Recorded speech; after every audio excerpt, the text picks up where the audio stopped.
Fire in the hole. Hello, Wormholio got me. The wormholio got me. Cheers, everybody. 370.5, the wormhole. How you doing, Mr. Smiley? You know, I didn't even get to say goodbye. Did you notice that? You forgot to transfer over a host back to me. I was like, oh, shit. I was all geared up for the shout out, too. I noticed it on the 20-second delay too. I was like typing in chat and I'm like, oh fuck, it just dropped out. Oh, it's my bad. My bad. It's undescribable, that blank look, too. It's like, Need it on camera. Yeah, it was fun. you killed it, though. Great episode tonight. Yeah, dude. T-Dog killed it. He's easy to talk to. He's a fun guy. He is. He's a fun guy to talk to. He does some cool Missed stuff. out on the contest details, so I'm guilty of that. I was walking to the car when the contest details were being spewed out. Oh, what was being? Yeah. You're supposed to DM him the answer to what two tokes means to you or whatever, and then he's gonna wade through those and come up with 20 of them, I think. And then he's gonna talk to his friends, and they're gonna come up with the 10, something like that. And then he's gonna post it on IG, and then IG gets to vote on, and then the top 3 win. Holy cow! That's some scrutiny for the winners there. Yeah. Ooh, man, that's really being toned down. Yeah, what was he wanted giveaway? to be fair, and he wanted to hear what people had to say about it, and he's got some cool shit to give away, man. Really, I don't know. That's a cool prize pack. Worth a few minutes of I just need to get over there. Get over there and find out for my fucking self, right? Yeah, I guess. I got to do it too. I got it written down. I seen you writing it down too. I was like, look at Smiley going. He's writing that shit down. T-Dog art, man. I'm lazy about that shit. I'm like, I'll rewind it. I'll rewind it. It's there. Done. Done and done. So lazy. I use my Instagram a lot like that too for my garden.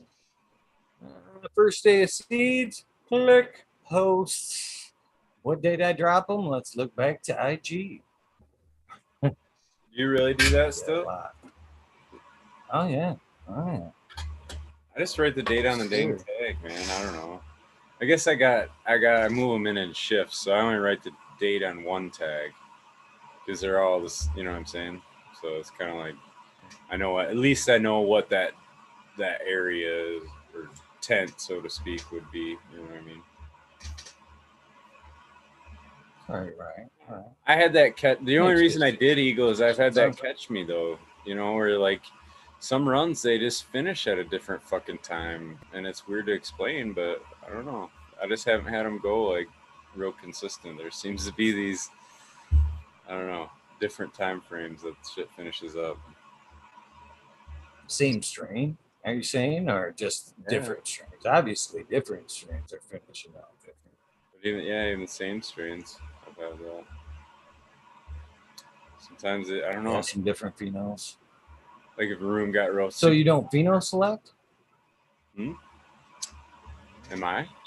I was gonna say you don't pheno select. Are you running multiple phenols and it's just difference in phenols that are finishing earlier than the others, or is it the same sisters and you're saying different parts of the room? I'm saying the same cutting of it, and it's just run different times.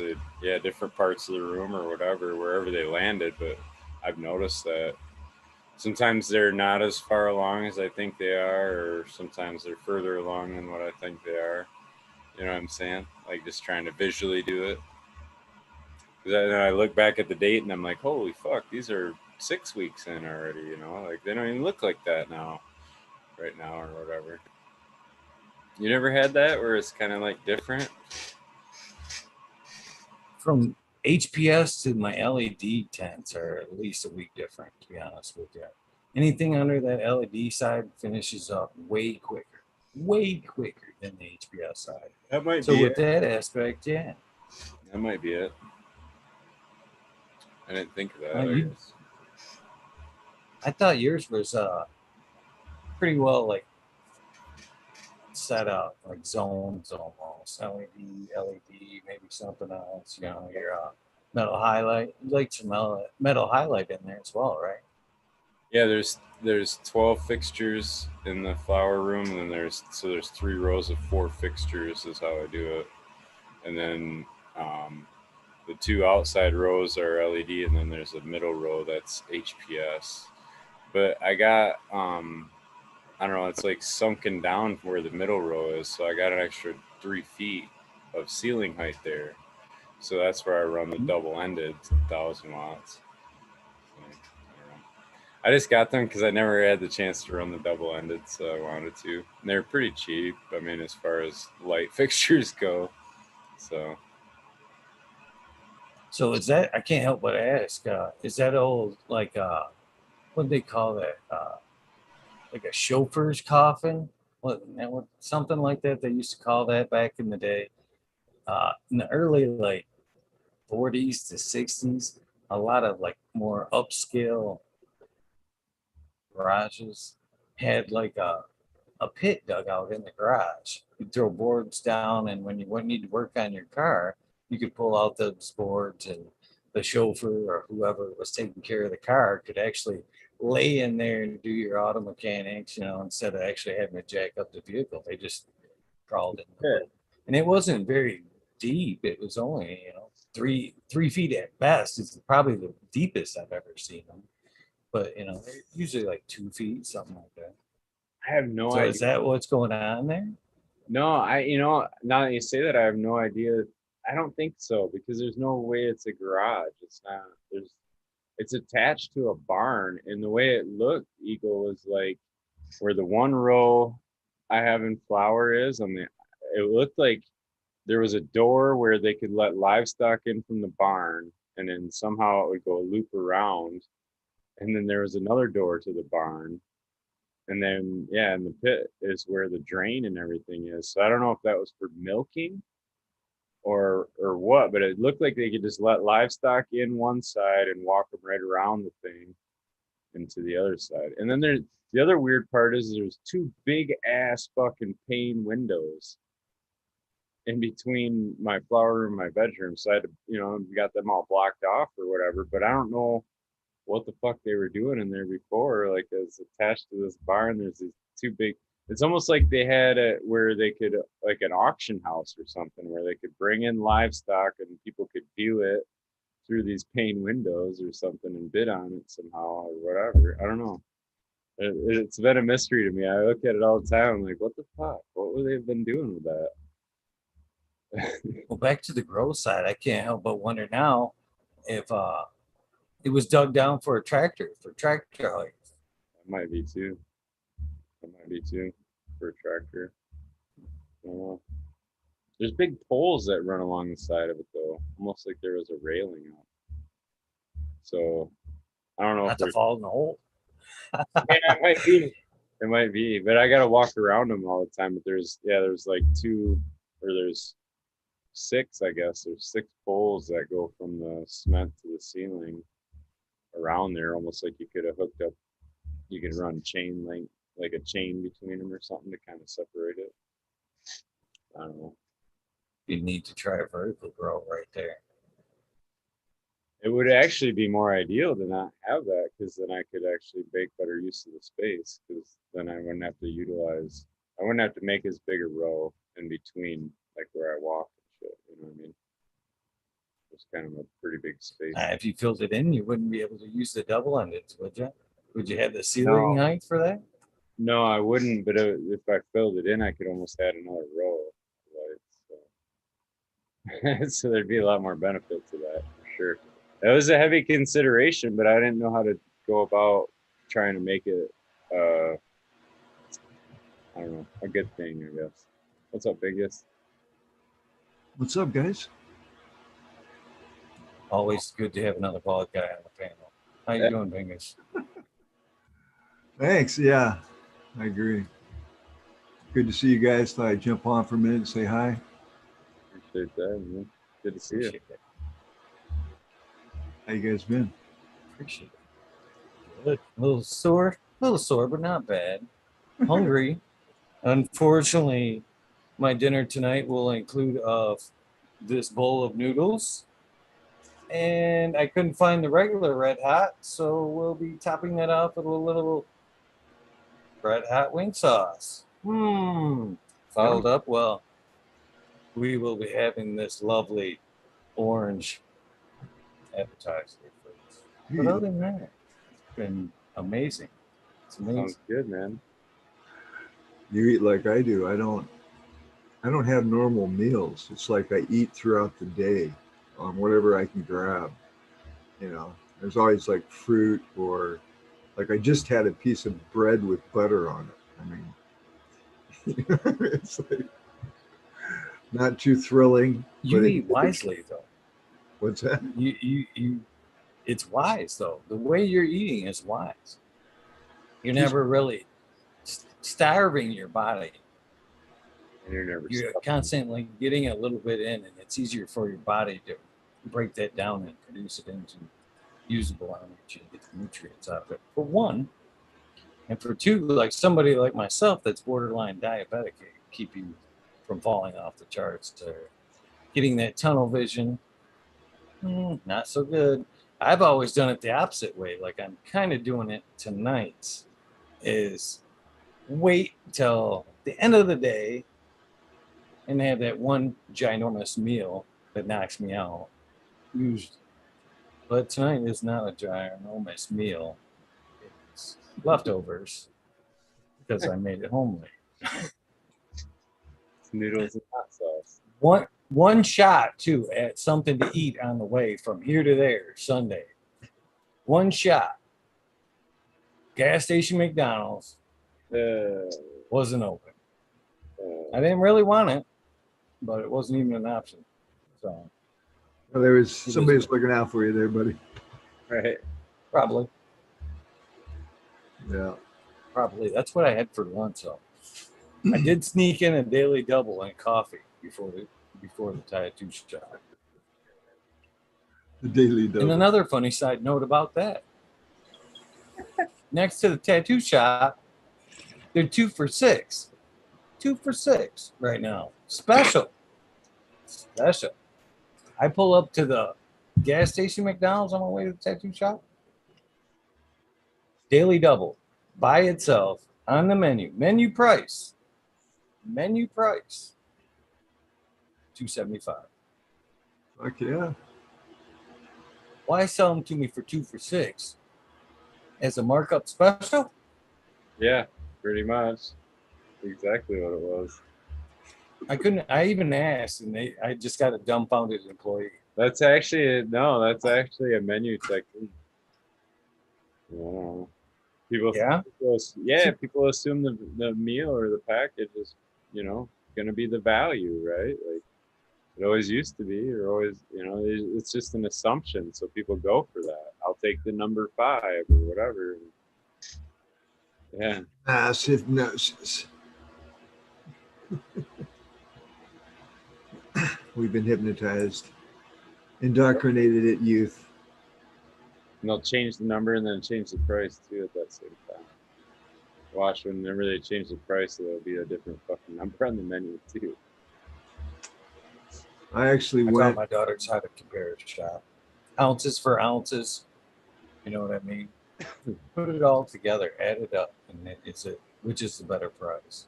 My girls are pretty cheap after their father. They can shop.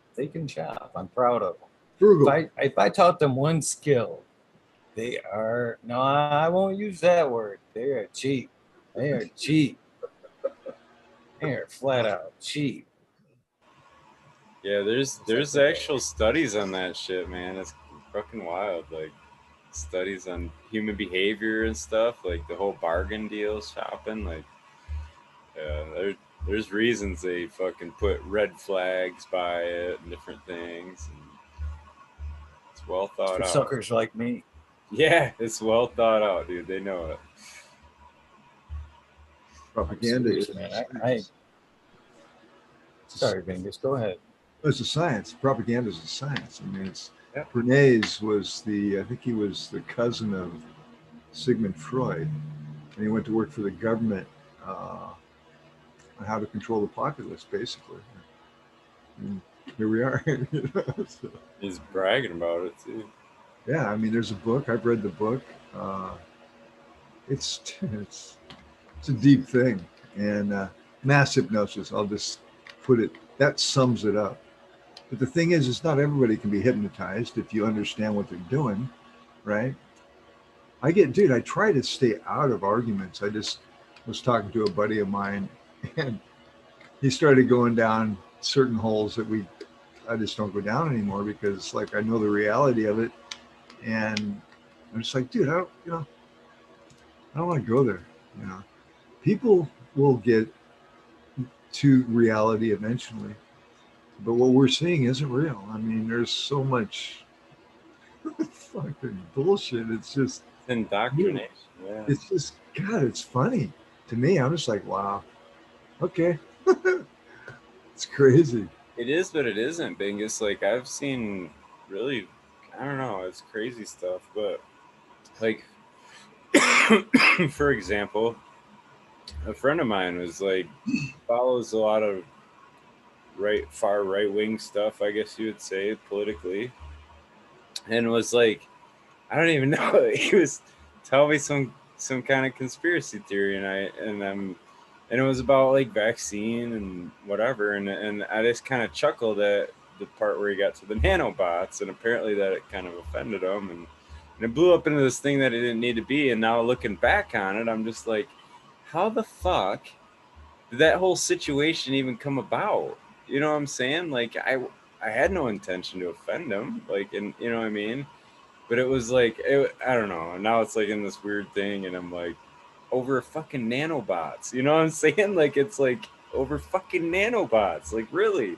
But I don't know. that's the whole thing, is to divide and conquer.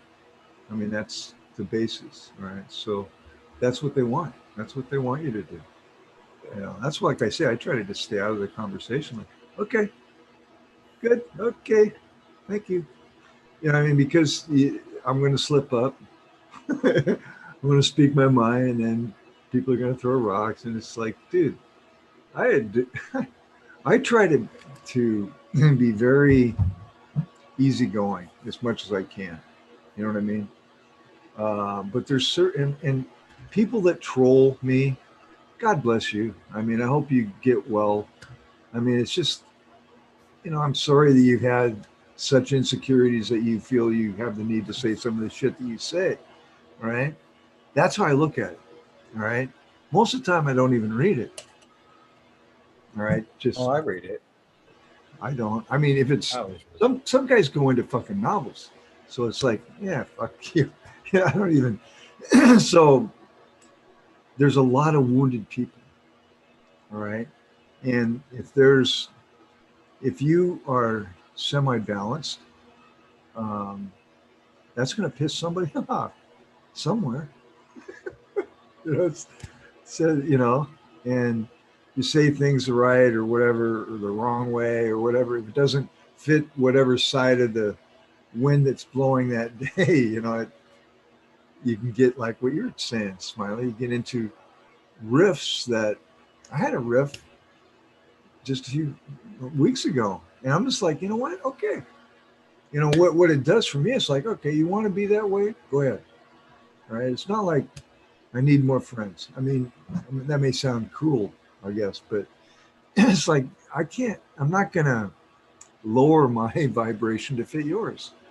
So throw the rocks that you want to throw, and, do what you got to do. It's your mission, man. I mean, not mine. All right. If I can help, let me know. Otherwise, fucking, keep your shit to yourself.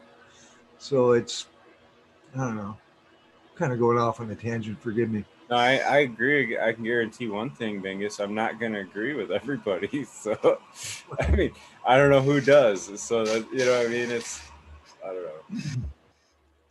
Yeah, it happens. Because So why would somebody troll me? It happens. It's been happening ever since I was on YouTube. So it's it will happen to you too if you're on here long enough. So you'll see. it's happened from day one, because you know, I've seen it. I've just kind of turned my head. Shit, at one point during this thing, I actually had death threats early on. Comments after the show. And you know what I did? This person won't verify this, I'm sure, publicly. But it was a couple of days, maybe a week. They were just fucking putting some hateful shit in there. Eagle, you should die. Fucking this, you know. It was not nice comments. You know what I did? Put him on the shout outs list. There you go. Shouted his name out. I see him in chat now. No more negative comments. Good job, man. So, and I've been wondering about this a lot. I'm kind of guilty of what I'm talking about, what you're talking about a little bit here, Bingus. And we all are kind of have our ups and downs, and it's weird how we can hold truth to something and be naive to what we hold dear or think is true at the time. You know what I mean? Sometimes people just like are so set on what they've come across and want to hold dear that they'll fight over it flat out. You're not going to prove me wrong. I've been like that. I can be like that. I can be like that. When I'm proven wrong, I'm like, oh shit, man. I'm sorry I gave you a hard time. But a lot of times in my hard time, I pull out more information than I would have probably just gotten out of the short answer. But I can be a butthead too. And sometimes we see a lot of that in this thing we do as creators. Ego can be terrible. I mean, I'll put it out there. You know, I do this. I try to do this for the right reasons, but I can be a shithead sometimes too. I think everybody can probably pick up on that. There's been times where I've reached out to other people. Yeah, you should do this. You could be better off with here. I got better ideas. Blah blah blah. Who am I to say? You know what I mean? Who am I to say? I don't fucking know. All I can do is throw it out there. But am I going to fight over what I got to say? No. And more even, sadly, I've seen lately is, and it's almost in mankind, period. Why can't we let go of ego? It's good to have. It's a good driver into the things you want, believing in yourself. I don't think there's anything wrong with waking up and going, yeah, I'm great. And at some point, even going, oh, I'm a little better than that. You know what I mean? But it will only take you so far and hold you back at some point. It'll lift you, but it will hold you back at some point too. And this is the part that I'm really saddened as of lately. Because it goes through everything. You look back in time and watch where things go wrong. And almost 9 times out of 10, it's ego. Even in a group like situation. Oh, that person's getting paid better. That one's getting more credit. This, that, the other thing. It eats away behind the scenes. It can. And it even as of late in this community, I've seen probably the most audacious attack that I've seen lately. And that's an attack on knowledge, to be honest with you. To be really honest with you, I mean, what happened to people just vibing off each other and going, yeah, here's my point, and then someone coming in and going, okay, here's my counterpoint. You know, I may have either proved or disproved your point. But that's not it anymore. It's not working together to widen the knowledge pool. It's, aha! My information is better than your information. And a lot of times, it's not even information they've acquired on their own. It's not even You know what I mean? It's just copy invitation that they're holding near and dear to, and letting that ego inflate on that. And it's really sad, to be honest with you, you know, especially in this community.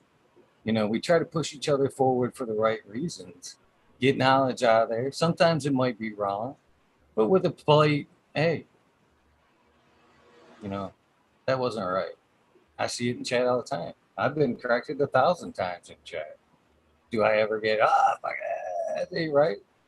I quietly go, oh, thank you.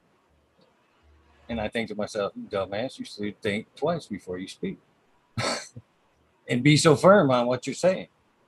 So, you know, it is sad lately to see some of the bullshit that goes on, the hating in comments, other creators.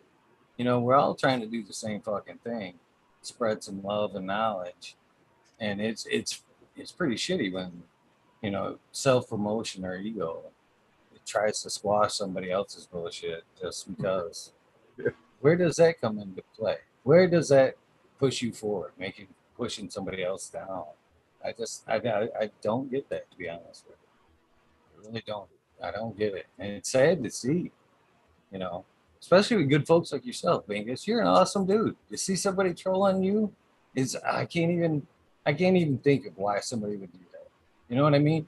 In It most grows in a cases, I hempy don't bucket even with believe all perlite. Who fucking does that? that's gotta be wrong. It's gotta be wrong. Yeah. Yeah. Thank you. It's fucking. But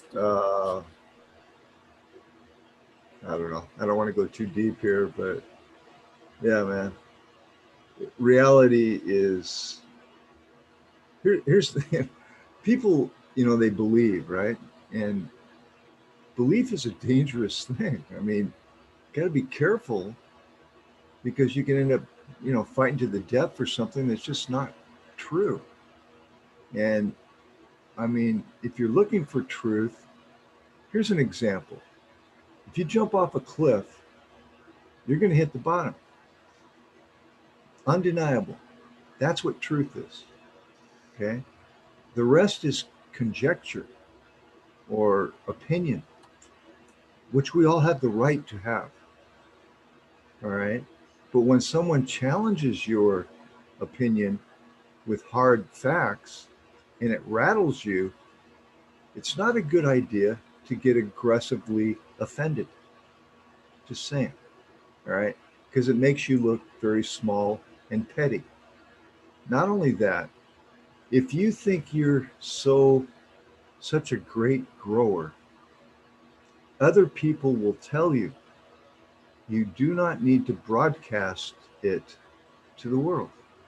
Others will let you know how well you are doing. Okay. And again, it's that insecure me, you know, that we're indoctrinated lately. It's again mass hypnosis to be separated in this manner. And it's unfortunate. And I'm glad, dude, if you're on here and if you put your face up here, like Eagle's doing, like Smiley's doing, like I'm doing, sooner or later somebody's going to grab a rock and they're going to want to throw it at you. And I'm just saying, don't do anything. All right? Don't respond. All right? Realize what's going on with them. Look in them. All right? And imagine what it must be like. And dude, you can almost start crying at some of these poor souls that have the need to do that type of stuff. And I really hope that they will seek other ways to express themselves. But I love this show. I want to support it because we have the opportunity to have these types of discussions. Where the fuck are you going to find this? You know what I mean? You're not. All right. So thank you. I'm going to take a bong rip now. So that's another thing I kind of would like to throw out there. Why we're like got this type of banter going, I guess, is I greatly appreciate the thank yous. They're very heartfelt. I enjoy them. But please stop. Please stop. For reals. For reals. I know the appreciation is there. You guys show it by showing up. Flat out. Every night. Here in this panel, the guests that come on, I don't need to hear that shit. You know, hearing it night after night does inflate the ego. I don't want my ego inflated. I want to be hungry. I want to stay right where I was when I started this thing, pushing forward, just like I started.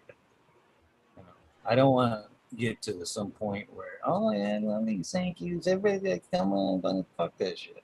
Fuck that shit. And at that point, if I get that head, I wish one of you guys come on and fucking tell me to fucking pop that little head for me. And you're like, Jesus. Come on. We all do this. Fuck. Please.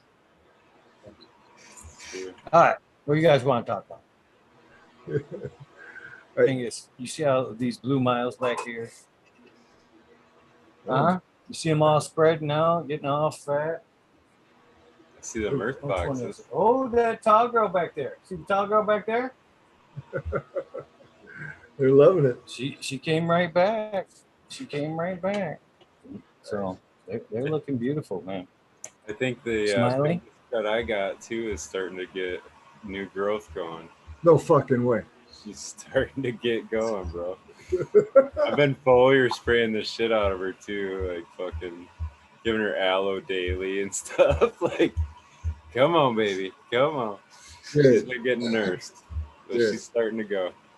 That'll be glorious. That'll be cool. I'm really hoping you like her. I know I do. It's dude, growing cannabis is awesome. Shit. That's why it's a never-ending thing, and that's what gets me. It's like playing poker too. That's why I enjoyed playing poker. You're never going to conquer it, and it's just that wormhole that you dive down and just try your best to make it work, Yeah.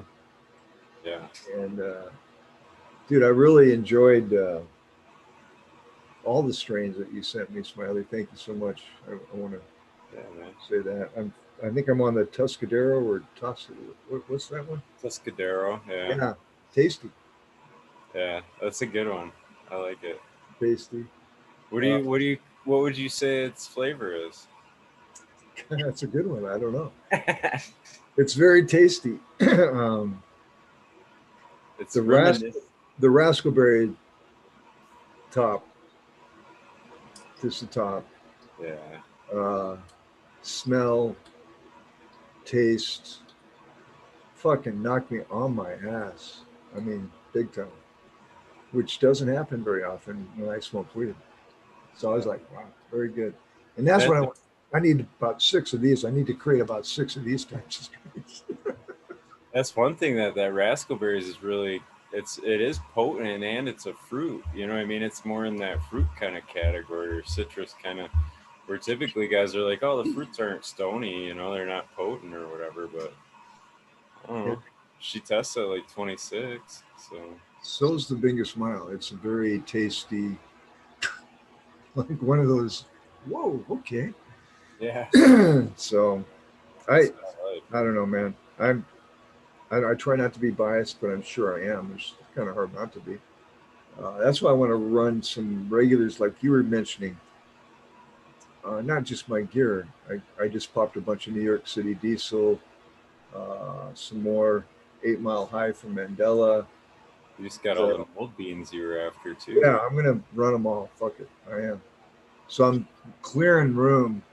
Like I did the Blue Mile pheno hunt. I got it narrowed down to one that I'm going to keep. And so I had a bunch that I just got rid of, and it just opened up a whole bunch of space. And I'm like, see, pheno hunts, man, they just eat up your room, Yep. Taking 2 clones of everything. Not the first round, it's bad. The second round. Yeah, there you go. You just hit it right there. Second round. Yeah, you get 2 clones of everything. So it's, well, fuck. I wouldn't have it any other way. Yeah. Oh, yeah. I love this plant, that's for sure. Have I had the Tuscadero, Smiley? Somebody asked me that the other day, and I was like, I don't know if I've had the Tuscadero. It seemed like he would show that one off, but It's I not know a I've had pretty lot of one to them, but show off. It's actually one that I pre-roll because it's not pretty in the bag. It's like Not really. it's one of them that does it like you wouldn't.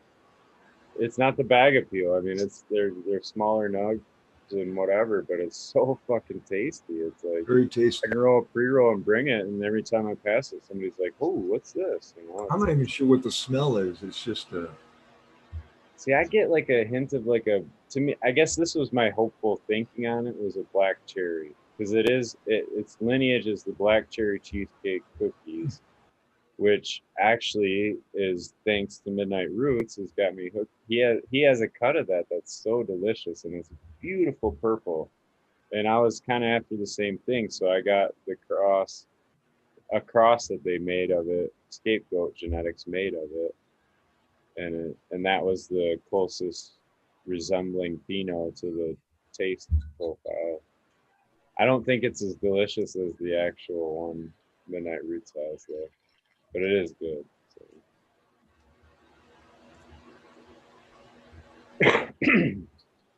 oh, yes, I was the first one. I'm just sorry to just jump from you guys to chat. But Ned Denver just popped up. Yes, Ned. Excuse me, Ned Denver. I was the first one. First one to run Tinto de Verano. First one. I loved it. I still have some strains or some seeds of it. Strains. You know what's funny about that is, I'll tell you a little funny story about the Tinto de Verano and how early I actually had those seeds. Funny. He sent me those hot off the press. The same time, the same time as MedGrower 1 sent me Primal, Skunk Beard, and a few others. All meds germinated 100. Tinto sprouted, the camera's over here, 2 out of 11. So I actually I gave him shit over that shit. I did. I have no problems with that. I gave him big shit. And he got all mad. I knew I should have fucking waited and sending the news out. Fuckers still weren't cured up already, but I wanted to make sure you had them. Sending you another batch. Instantaneous. Couple days, I got another pack of seeds. Couple packs of seeds of the Tito. All of which germinated. But I had that small window there where I got to give some shit about his seeds. So that's how early I had them. They actually were still kind of wet, still somewhat green, not even dried out all the way, ready for sale or distribution. So that's how early I had the Tinto, to be honest with you now. That's cool. It's awesome. Another fun fact while I'm on that, Cuvée was recreated with beans I provided. The mothers that Badger has were popped out of the seeds I sent some. So, yay! Fun facts for the night.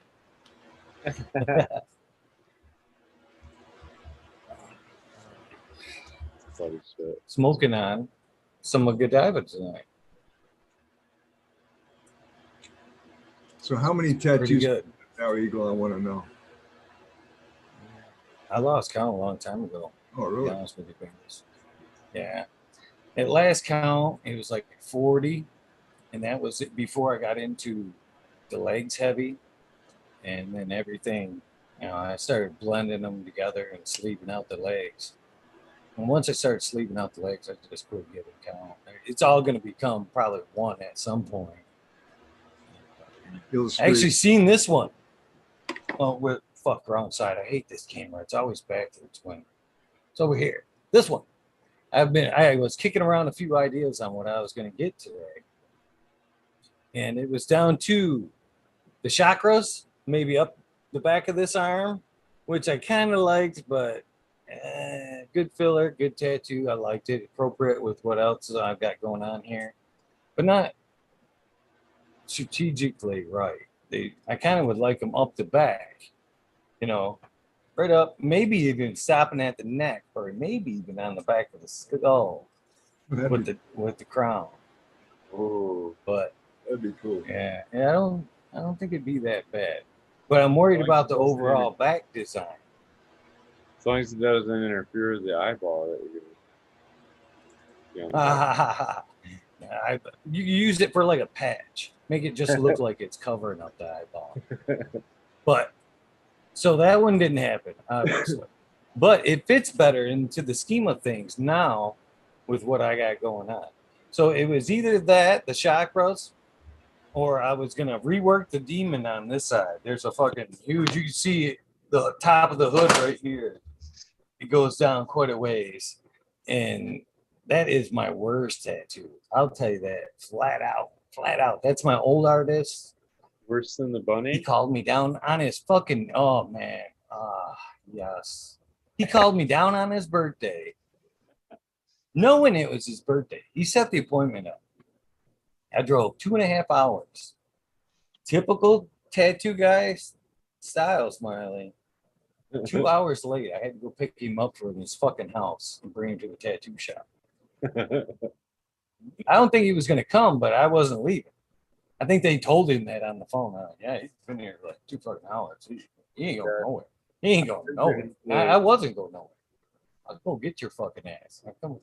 And then he comes in and he's like, you know, it's my birthday. I'm like, you knew it was your fucking birthday. Fuck what I know. You knew it was your birthday. What are you doing scheduling tattoos on your birthday? You're the dumb one here. So he tried to bust out the outline of it and was going to go, no. Well, you can come back. And I learned something on this. This is something I learned. When that tattoo artist wants to tap out, like today, wink, pat, fucker. I love you though, Pat. I do. You go with it. They're tired. They've had a long day. You know, why risk, you know, not terrible work, but less than best because they're tired. But I didn't listen that day. I did not listen that day. I was the asshole I talked about a little while ago. That guy? I know that guy. Yeah. Because I said, fuck that shit. I drove all this way. I'm not driving another fucking 250 fucking miles back and forth to come do another sitting. That's almost $100 in gas, 5 hours in time, another day. Another fucking day. You're finishing this motherfucker today. It got finished. It got finished. Wasn't pretty. Terrible. He's even said when he got done, I'll fix it. I'll fix it. I went back. Right when he says that. 10 hours. 10 hours done on this. And it was the only time I've ever let an artist just kind of go freehand. I'm just going to draw this. Too big for a stencil.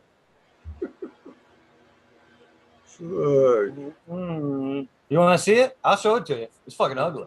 It's fucking ugly. I hate it. This out of my tattoos is the one I hate the most.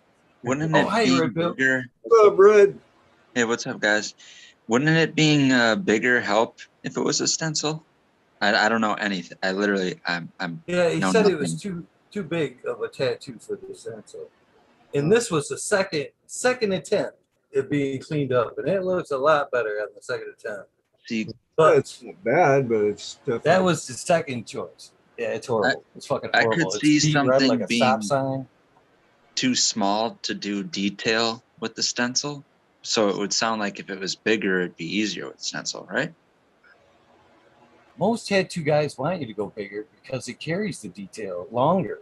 You know what I Right. mean? They ain't gotta shrink it. You can see it Kind of Most like of them want to T-Dog. go. You want to see that from a distance and know what the fuck that is. You know what I mean? Kind of like T-Dog was This, just yeah, saying. plenty of size. He draws just to get done with it, you know, quicker. He draws it smaller. He has those thin, really little pencils so he can get detail really down to a small point.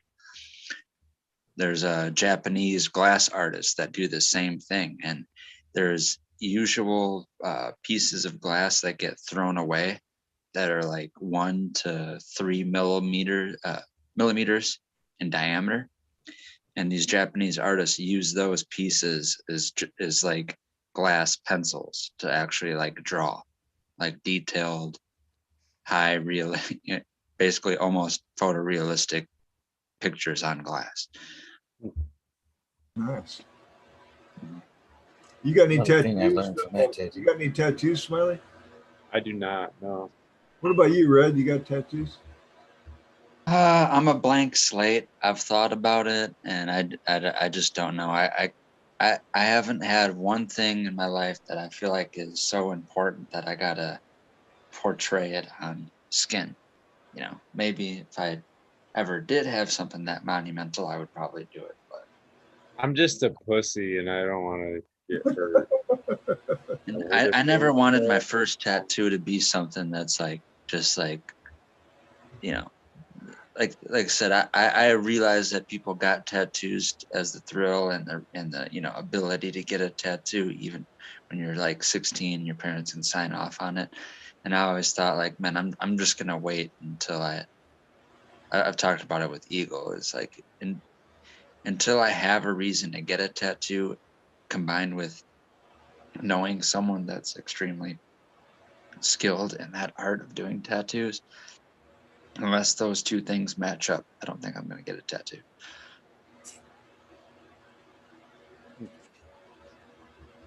I think Eagle Don't has smile enough at for all of us. Right? Cover everybody? Maybe.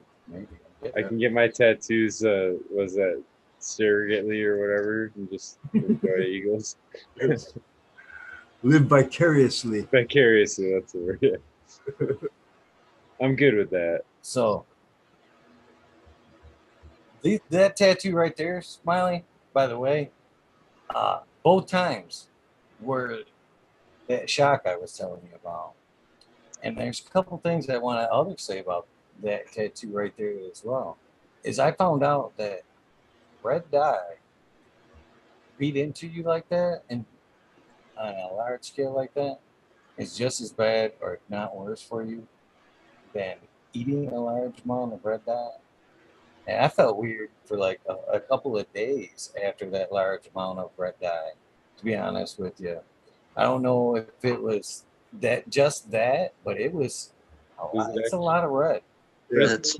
That's not the first time I've heard that. Does it get in your blood though? Has to. Oh yeah, fuck, you're bleeding like crazy through the whole process. They're looks wiping like it, it hurt, pushing it man. right down in there.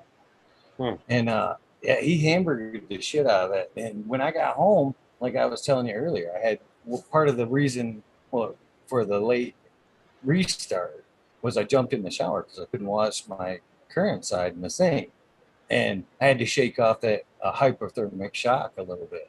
There's just something about that when, especially on this large of a tattoo, man, you jump in and wash that thing and it's in cold water like that, man, there's something about that, man. I shake, man. It's like almost like an instant fever. Like a cold shake? Yeah. Like it makes you feel cold? Like Yeah, like I'm standing on a block of ice or something. Yeah, Just like whole body shake. Cold gets translated into pain, almost. Your core temperature drops drastically. It can be actually death. So, yeah. It's like sunburn. I would imagine it's more like sunburn. You jump in a cold shower and you're sunburned too, and you'll be freezing like a motherfucker. Oh yeah, right. You can get burns from cold, right? Dry ice burns. Sure can. I've done that. It's a heat transfer experience. It's electrons. They're moving around in the fucking electrons, and they're doing something. Yeah, man. That it's close to minor surgery as far as the wound goes, especially on a larger one. Your body goes through that kind of trauma as it would in a small light surgery. And actually, it's good for your immune system. We've talked before about that fear adrenaline rush, as your body recuperates from that. It's really good for your body. And tattoos actually do that to you. They put you in that state of, disarray. And then on the comeback, it's good for the whole body. It actually It's that boosts your immune adrenochrome system. flowing. Is that what it is by the technical term? I think, well, it's something to that. It's a simulate. It's like, you're in a controlled setting and you're I don't know if it's endorphins or adrenochrome or just adrenaline, but yeah, you're in a controlled setting where, if, evolutionary wise, if you want to believe, we're only supposed to be in that state when a fucking grizzly bear is chasing us or something like that. Right. And then you either survive or you, I'm sorry, yeah. Redpill, go ahead. I was gonna say you either survive or you don't, right? Adrenaline. I've had one situation in my life Sorry, that really jumped. It came in handy when I was rock climbing, and I had superhuman strength just like that. And I shook afterwards. I was sweated profusely, but that's when I realized that survival mechanism. Just imagine if you could turn that on and off at will. You could do amazing shit, dude. I'm not kidding. I noticed the feeling hits me. It's very weird. I feel a burning sensation on my back, almost like I envision myself being lit on fire. And the running or like just the movement, fluid movement is like the dousing or the anti, inflammatory response to it. And that's just a physical thing and where my mind takes me with that. But yeah, there's definitely I feel like a temperature increase. Big time. I couldn't believe it. I thought I was gonna die. I really did. I should have. Well, I think that's what I mean. It's like it's like a biological beneficiary trick, right? If my back feels on fire and the thing that it feels like is the thing to quench it, or make it feel better is by running at a high velocity of speed, then that's a built-in mechanism to help me get away with whatever it was that triggered that that stimulus that triggered that response. Yeah, some of the response in your body physiology wise too is your organs shut down and different things like that. So energies are directed away from certain areas to other areas for a short term in order to give you that superhuman strength or whatever it is. So yeah, there's it's not sustained for a long, it's not healthy or whatever. No. Seconds. It was just, I couldn't believe what I did. Seriously. But it hurt after my fingertips were just fucked, Well, I get that with height. I'm a weird person where I have almost zero height fear when it's a structure, like a man-made structure like skyscraper, Space Needle, roller coaster. I don't know why the height fear doesn't kick in, but when I'm on a mountain or on loose ground or gravel on a slope, and there's like a cliff, then I freak out. Then I gotta like get on all fours and cling onto the ground like for dear help. Dude, I went to the Grand Canyon and I had that feeling. I went up to I'm just like, dude, it must have been 20 feet away and I'm just edging towards it, like I'm gonna fall off. It's 20 feet away. I was just like, wow. I couldn't believe that I was actually, because I was like watching myself, like, what are you doing? I mean, I've been on, I love roller coasters. I've bungee jumped. I've been in Space Needle. I don't know if I'd ever skydive, but I've done, that kind of shit doesn't bother me. But if I'm losing my footing near a fucking cliff, then yeah, life flashing before my eyes.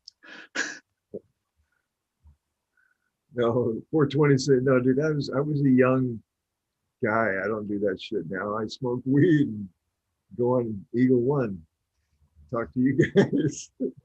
That's where I get my adrenaline rush nowadays, brother. I was very athletic and did actually that was the last time I ever rock climbed. We used to free climb without anything, right?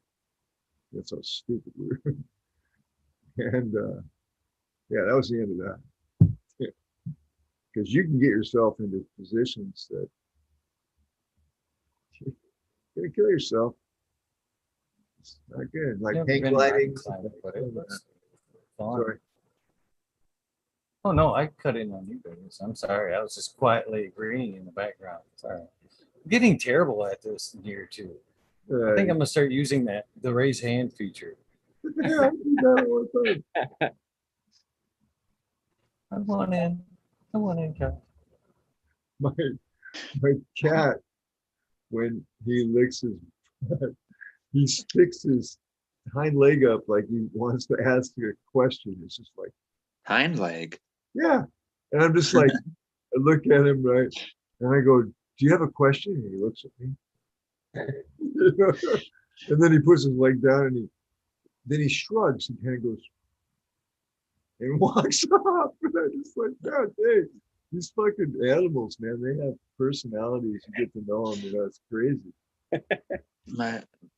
My dog is mainly a full bred pit bull. Didn't do a genetic test to see what else is there, but he has weird bred in traits that make me question, what's actually in there, because he has that instinct where if we're walking down the street, he'll stop and look at something and he doesn't bark, but he'll point with one of his paws, lifts his paw up, points. I thought that was only like instinctual with like dogs that were bred to do that for hunting, but once in a while he'll do that. Oh. It might be a general trait in all dogs. I mean, to poise, just like a cat will, to sneak up on it'll, yeah, you know what I mean? And he's probably getting ready to fucking tear the shit out of something. You know what I mean? So let's hope he doesn't put that paw down, because whatever he's looking at is going to be toast. No. I don't know. So is there a sweet spot like in dog breeding like that? To where pretty much like in cannabis too, where things are inbred for so long, after a point they just fucking get weird, or the stock's not that good. I mean, I heard a dog expert talk at one point saying that like inline breds or purebreds, that's where you get the hip displacement and all that other stuff. It's just a weakening of the genes. That if you wanted a good healthy dog, go out and get yourself a mutt, because they were so genetically rich, you wouldn't see a lot of the problems that you do with the inbreds. Okay, so three things makes me think of that. And right before I hopped in, I was enjoying you talking about the old subcool strains. And if you've heard me repeat a lot of things where I get my whatever information from, a lot of the breeding tips, knowledge, advice, whatever guidelines to go off of definitely comes from either subcool directly or the notes that he took as he was learning things. And one thing he said that you're either going to have an ability for and you won't even understand unless you know what it is the eye for dank, right? And all that is just being able to, you grow out a 10 pack of seeds, and there's a mechanism to you picking your favorite phenotype, and there's a thought process, or there's a an equation or something. You figured out a reason why you like that strain more than other, and it's just your recognition for something. So when, like I said, with dog breeding, you know, like hunting dogs, when they do that, it's a thing where they're not trying to scare the prey. They had to figure out another mechanism other than barking when they see something to let its owner or its master know that it knows that there's something out there, or it's, you know, keying in or locking in on one thing. So if it's like a bird or, you know, something that, you know, that's easily scared by a dog, you know, glaring at it and barking, and it gets spooked away, the next best thing is to be silent and, you know, just raise a paw, and that lets you know that the dog knows it's looking directly at something, and it's, you know, there's a language barrier and a physical barrier without it having thumbs and not being able to, you know, really you know, interact with its environment the way we do. But it can do the math in between that, and a dog's brain can figure out that it needs to let you know that it's knowing what you want by picking its paw up and pointing at. So somewhere that's, you know, somewhere, I don't know, 100 years ago, 200 years ago, we can go more into dog breeding. And from the information I know, I don't know if this is true or factual, but like 80% of dog breeds were pretty much developed in the last 200 or 300 years, right? And it's same people that figured out all the genetic math behind all the information that we know about cannabis breeding or plant breeding or any other thing. Same thing goes into mammal or fish, koi, you know, that kind of stuff breeding.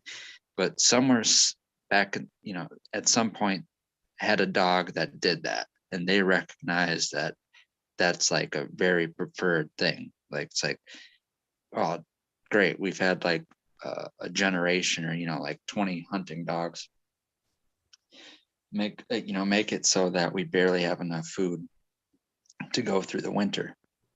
And then one year, you know, one dog displayed this trait, and then they bred that, and they got lucky, and maybe like 50% of its progeny, any, you know, any female dog that they matched it to, like maybe 50% of that offspring displayed those traits, to where then they can breed it to two separate females, and then get a male and a female from each offspring together, and breed those together. And, you know, that's more like cubing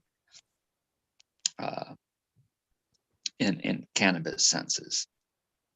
You know, you're constantly breeding for one specific trait that the father, you know, mother displayed. So when you do that over and over again after a few generations, then near 100% display that gene. So that's when you get those German pointers. Okay, but wouldn't the pointing aspect come from the pack mentality of dogs in general? You know what I mean? I mean, if you're in a pack and you're hunting, wouldn't the point dog not bark and scare the prey, but let everybody know in the pack? Well, here's the thing: is we're going back as far as wolves when you're talking about that, and wolves don't bark. Okay, so I'm just curious. So that particular thing is bred in, or isn't it a natural? In the last 50 years, they've taken foxes, and they domesticated them, and now foxes bark. Yeah. Right. So it's just, that's conducive. It's kind of like, I'll go into the whole thing. You know, I'll talk forever about what Hold on, I want to jump in cannabis. before you take off, though. Yeah. I want to jump in before you take off. I gotta on start that, 'cause writing it'll notes. probably add to what you're gonna say. Yeah. To be honest with you, and it's kind of along the lines of what Bingus is saying here. Couldn't the pointing be just introduced? I mean, in the early 1800s, you know, breeding actually was more for necessity. You know, they'd cross this dog with that dog because they had wide hips, and two different breeds, multiple Yes. breeds. Now, wouldn't you agree that somewhere along your lines of that pit bull in the beginning, it could have had that pointer bred into it, and then from that point on, I mean, at what point do you call it? Once you cross two two together like that, and then you move forth in selection. Is that really, a true breed? Okay, so like necessity, when you say that, that's what I mean about like somewhere, maybe it was the 1800s, someone figured out that a dog had this trait. And that's what I mean. Their family and the people around them were able to survive better based upon they found a hunting dog that had a trait that made it more superior than loudmouth hunting dogs that blew it, each time they saw something, right? So that's a necessity. You got more food on the table if that presents itself and you're smart enough to pick that up. That's what I mean about the smart enough.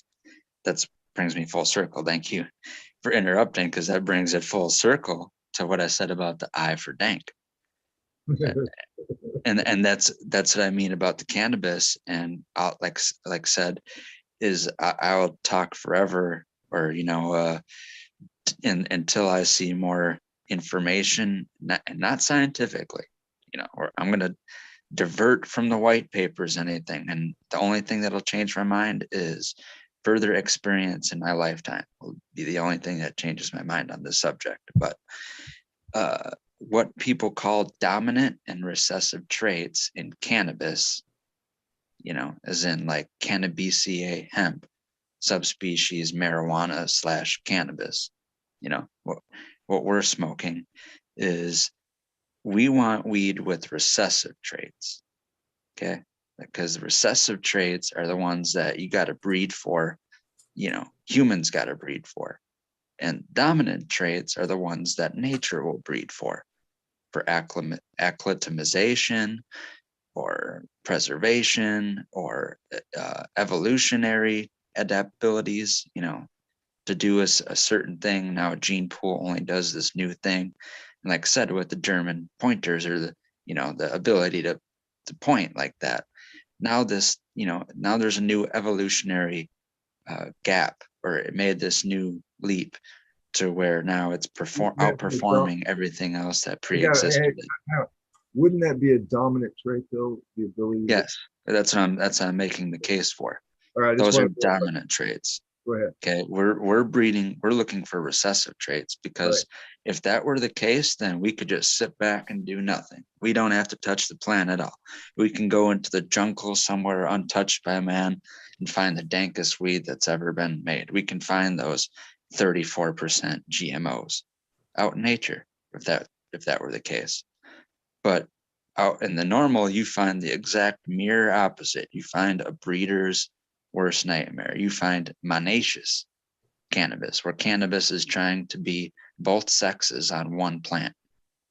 It's trying to do that evolutionary gap that I'm saying, where it's like, fuck being a dioecious plant, even by wind pollination. It's too hard to survive. Let's be monoecious and just self each generation. So that's where you get with that. We don't want selfing monoecious plants that if you find them in the wild and want to cultivate them, the very first thing you're going to find them useful is basically just for making paper or fiber or rope or sails or clothes, something good for textile. That's the next best thing when you cultivate wild cannabis, is you're getting something that's good for fiber, right? And then you can go to the seeds and build nutrition for seeds. And then maybe, because the seeds have to have lots of oil to them for them to be viable and have that nutrient content, and then also be, like frost tolerant, so that they can last to the winter and germinate next spring. Hey, Red, I'm gonna jump out, man. I'm sorry. I've been trying to. I'm tapping out though. I'm fucking tired, man. I appreciate it, guys, and I hope you have a good rest of the one. Thank you. Yeah. To be continued. He barely, when he logged on for the wormhole, he was like, man, I could barely keep my eyes open. So shout out to Smiley for fucking hanging down, helping me out tonight, and making it this long. Thank you, brother. So I'll just end what I'm saying is, with that pointing thing in the gene, to wrap it up with the dogs, that's definitely a recessive trait. Wolves do not do that. There's no reason to do that, right?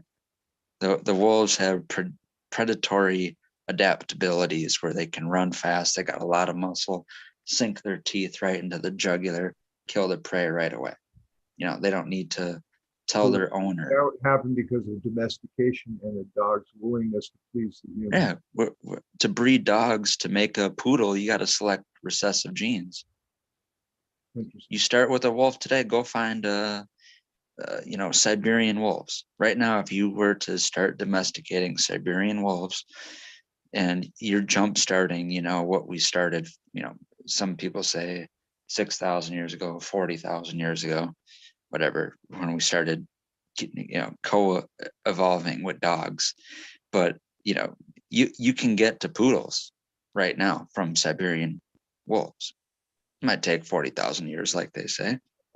You could speed up the process with the knowledge that we have now, but you have to select recessive genes to get to that poodle. Gotcha. Mm-hmm. Same thing. If we want Mac 1, you got to select recessive genes. You think because the pointing aspect could be a dominant trait because of the pack mentality, right?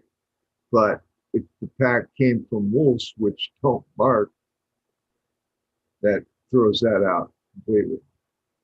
So yeah, it's a recessive trait, I think, because it's the dog's willingness to please the human, to work in conjunction. From the very first wolf, that recessive gene was there. So maybe in the process of, let's say, when the first wolves around till the domestication of dogs, maybe there's hundreds of millions of wolves in that point, individual maybe wolves. Even they were humans back then that had wolves that were interactive. That's what I mean. At some point, someone observed that. They didn't recognize maybe that how rare it is. They didn't recognize that, it's like we how many episodes of Eagles show do we listen to where people are popping seeds and find something so fucking crazy, they lost it for whatever reason, and now only their memory is what lives, and they're telling us about how crazy this weed was. It would knock people out, make people hallucinate, this and that. It's the same thing with that wolf. Someone saw something in a wolf that didn't happen in 999 other million wolves that existed before it. The recessive genes are there from the very beginning. The dominant genes are the ones that replicate over and over and over and over and over again. I guess you could say that recessive genes express themselves when it's necessary to do so, right? In other words, if it's in the pool and all of a sudden the conditions are correct. But it's like an evolutionary thing, though. When you look at a dinosaur fossil, right? You're looking at a dinosaur fossil. You're only looking at that individual. So you can't do the math of the in between, the birthage. You can't look at a dinosaur fossil. This is the parent of this and this, for whatever reason, it didn't just so happen that we got lucky enough to where the siblings, the offspring of one of those megafauna or dinosaurs were right next to the mother or something like that, right? And then down the line, there's no evidence that you can look at a fossil and tell that it gave birth to something.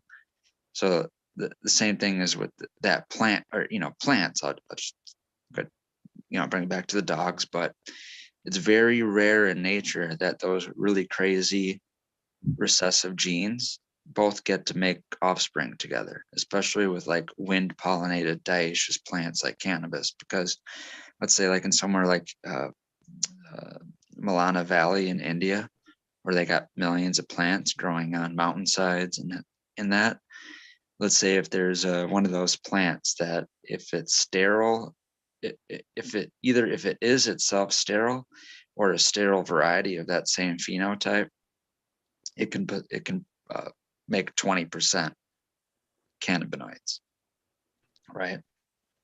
And then there's another male just like that, They're both dioecious. One's a true female, one's a true male.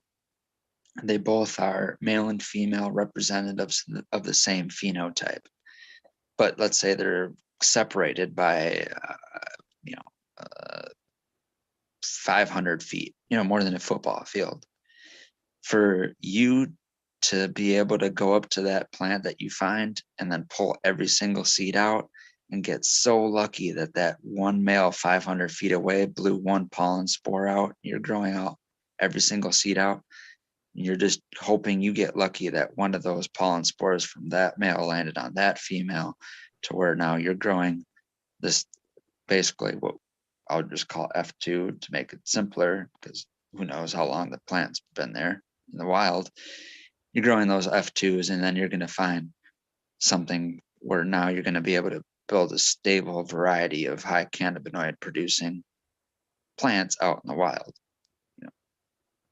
That's just extremely rare, but it happened for someone, because that's what we ended up with today. Well, it's about to happen. It's going to happen eventually, sooner or later. Yeah, that's the only reason right now why we have high THC weed.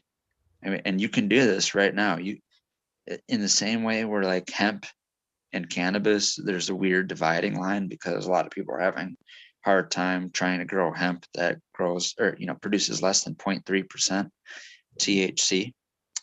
Well, guess what? A lot of those varieties, they're not producing any detectable amounts of the super minor cannabinoids like CBL or CBC. So you could technically do that right now with THC. We could breed varieties that are like 1-to-1 varieties of CBC to THCV, but almost no detectable amount of THC, even far below 0.3%, because if you can make varieties that are so dominant in one particular cannabinoid, like skunk number 1 or something, that's, if you look at a pie chart of its cannabinoids, like 99.5% of it, it's just making THCA. There's CBG and there's THCA. And if you let the plant go like 2 weeks extra, you might be getting CBN. Almost no CBD and almost no any other minor cannabinoid.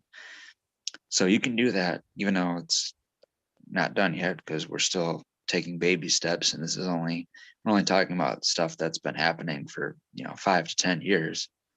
So it's going to take a time, but eventually, yeah, you can have varieties of cannabis that you have to have really super sophisticated testing apparatuses to even find the THC that's present. But yeah, I'm going further and further from what we originally talked about. Dude, thank you, Red. I enjoy this type of conversation. I got to go to bed, Eagle. Tomorrow when you get up, you're going to really know you got a tattoo, brother. Give me a...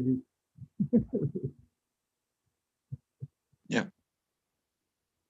Good seeing you, Bingus. Hiding behind the light right there. But thank you, Bingus. I will most definitely know I'll have a tattoo tomorrow. Yeah, I don't think it's going to be that bad, to be honest with you. And it's nice to see you practicing what you came on and preached today. I can see them deep breaths over there, that calmness, letting that zen in. Right. Did you want to see it? Even though I told Smiley I wasn't going to show it, I'll show it to you, Bingus. What's that? Go ahead. The new Yeah. It's funny. I wasn't going to show it because I'm a little perturbed, but I'm going to show it because I love you guys. Okay. It is very much undone. This was supposed to be like a 10-hour sitting that was supposed to be consecutive today, but somebody snuck in on me earlier, and we cut off early. But I thought we were to a good spot to quit in. But Buddha's head, or Shiva's head, I should say, quite the difference there. Shiva's head is not complete. Yeah, about here. To about here, Shiva's face is done. So Okay. I actually got to go do some tile on his house Tuesday. I'm going right to the tattoo shop. Tuesday. Doing it. To at least have Shiva's head finished. Okay. Do you want to see Yeah, what it should look like first? sure. Or do you want to Give see me what the it looks whole- like first? Give me the whole program, please. All right. This is the base. Let me see if I can get in there. Nice and close. Oh, damn it. Right. See that without the damn ring. See if I turn that a little bit there. It's a tree. You got Shiva sitting on a nice wood stump there. Really nice looking picture if it would focus. And There now you go. You that's- see oh, it that's somewhat cool. through the fucking ring. Yeah, it's pretty cool. That's pretty nice. Well, mine is not quite done, and it still has a lot of the black left to fade, so it's still kind of in that ippy phase. But I know it's going to change, so I'm not afraid to show it. But it's in that kind of. But this is what I got done today. Was oh shit, right there, Shiva. There. Wow. So we that's- still got the stump and the tree to come up behind the eagle. I hate the backward shit. There's a tree that will come up and kind of go behind the bird there, and then he'll sit on there, and that will finish the scene coming up my leg. So, and that kind of Shiva and the decoration that goes on now will open up the chakras going on Gotcha. the back. And That'd be it's cool. just a matter of piecing them together at that point. But that's what I had done today. That was 5.5 hours right there. Thank you. Hey, thank you so much for showing us. And until next time, I'll see you guys later. Thanks, brother. Yeah. Thank you, Bingus. Dude. Love you, buddy. Have a good one. Cannatrooper, one in, one out. What's up? What up, man? How you doing? Man. I was just literally about to ask, like, hey, you're not gonna wrap it up. Can I do one more dab before you wrap it up? Because I got into that whole spiel about damn genetics, and I just wanted to fix my phone and put it up against whatever it was gonna sit up against, so I could take one dab.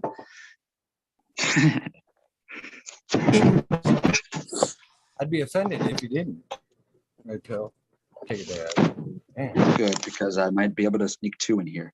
But yeah, I both Sure. like explaining things. You know, you were talking about, I don't want to go back into it. Don't want to make it a topic of discussion. But right before I popped in, you were also talking about a fight for knowledge, or, you know, people, you know, being like turkey vultures over the damn like knowledge carcass, right? And same thing too. It's like I don't know. And I feel guilty for not, like I said, being able to have more of a body of, you know, like what do you want to call it? Resume, right? I never knew that social media, YouTube / Instagram, this is a hard thing for people to deal with, either if they're past a certain age, like I said, you don't talk to no one about that kind of stuff, pre-legalization in any state, post-legalization on social media, right? So I'd never figured that it'd be an in-between time that I was around that you have to do that. You know, you have to almost build a resume on social media. And like I said, I feel guilty about that, explaining things and trying to, you know, trying to explain something if any type of topic or question comes up, and then not being able to be someone that's like, no, I don't just know this. It's I figured this out through, you know, years and years of experience. You know, so We know just it's good info. We know it's still good info. Redpill. We don't need that resume. We know it's good info. well, I'm just not. I don't want to be someone that leads people into believing that, you know, I'm just someone talk. You know, I know we're talking shit with you right now, Eagle. I know that's the name of the show, but I Oh, that's a literally don't double want to be sword right someone there. that's, yeah. You get what I mean. It is though, man. I thought it was a good idea until I hear the negative side of it being used, and I'm like, oh man, come on. It ain't that fucking bad. It's a good term. It's not always fucking talking shit. It can be good. It can be good. We gotta let Canna in here. Good morning, Canna. You want to say hello? What's going on, guys? That bright shiny face. What's up? I just When we hopped going on here. parachute, I was Canna? awake. Huh? When we going parachute? When we It's going the parachute? season now. When you get Yeah, when it's you starting to fucking get come to warm. Michigan, man. Yeah. Well, we Yeah. gotta see. We gotta see when I can get away up there, bro. I'm ready. I'm ready. I'll take you. I'm taking you up on that offer. You get up here. Yeah, man. I'm Don't definitely sneak up here and then show me I was in Michigan postcard and shit. Doctor. No, Sent me a I'll let you know. postcard from Flint. Don't you be sending me no postcards from Flint, man. Do they even have Flint postcards? Use a water bag. They used to. What, back in the 70s? When, I don't know, when was that whole debacle? I'm sure When at did it one hit the point. media? It was before the auto manufacturers left, Never probably. stops with Flint. Poor Flint's never left the media. Never. I No. don't think. Not while I've been growing up. I remember being like 4th, 5th grade and like go out of town, out of state. Where you from? Flint? Holy shit, I've heard that's a terrible town. Kill it. You know, like, at one point I just gave up on it. I was like, yep. You just get that serious yep. And people fucking shut up about that shit. Like, oh shit, this is one. Yeah. So when I That's kinda first funny. moved up there to be a medical caregiver, my ex was with me at the time, and I remember her mom called me, and she's like, right after we moved there, she didn't even realize like what Flint was. Then she heard it in the media, and she's like, "Where the fuck did you move my daughter to?" Blah, blah, blah. I was like, I'm pretty sure she's gonna be fine, because honestly, she's from Dayton, so I was like, it's not much more bad or worse. So.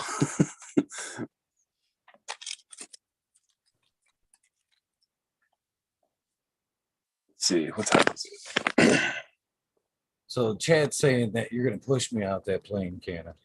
I don't think you'd have to push me out that plane. I think I'd race you out that door, to be honest with you. So At what this we point, call I think I'd race you out there. yeah, what we call that in the military, if someone's a refusal at the doors, we say you need a Kiwi injection, because we used to shine our boots with Kiwi boot polish. Good So at just kicking put the ass, huh? Yeah, I- exactly. Just put a boot in their asses. I gotta have a visual aid. Is this one of those ones that has the big ramp that, you know, the reverse? It just from the rear? it'll depend on like what airframe they give us.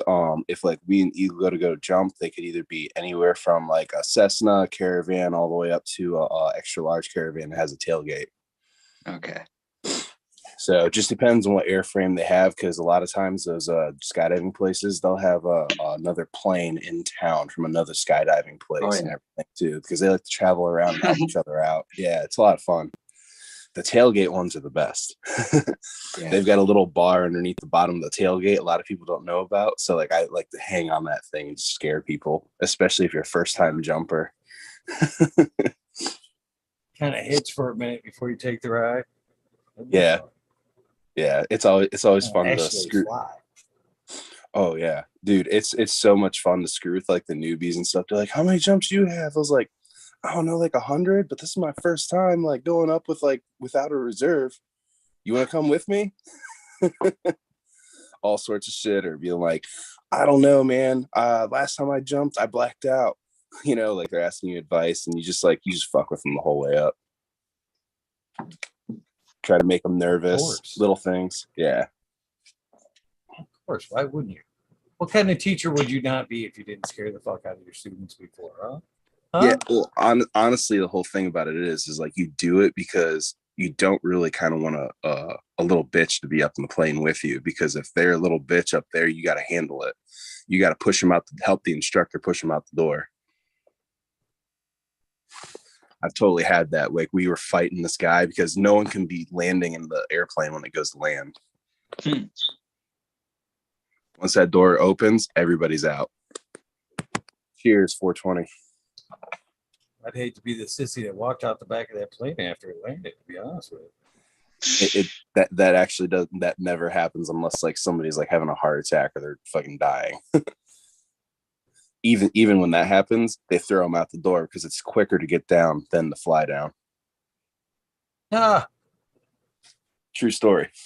If you're going up, you're going down. That's all I think about that. You sign that waiver, and the rest is history. Yep, you're pretty much, you sign that waiver, you're my bitch. You know, in that situation, if you told me that, like right after that, like if you said that whole thing, like, you know, rewind 1 minute. If you told me that right after I signed the waiver, it would actually make me feel more comfortable, because then it'd be like, I don't actually have a say in this, so I'm just gonna fucking limp mess. I'm gonna go full limp, and you just drag me right out. I mean, anybody who's on. Don't sign anything cannatrooper hands me. Yeah.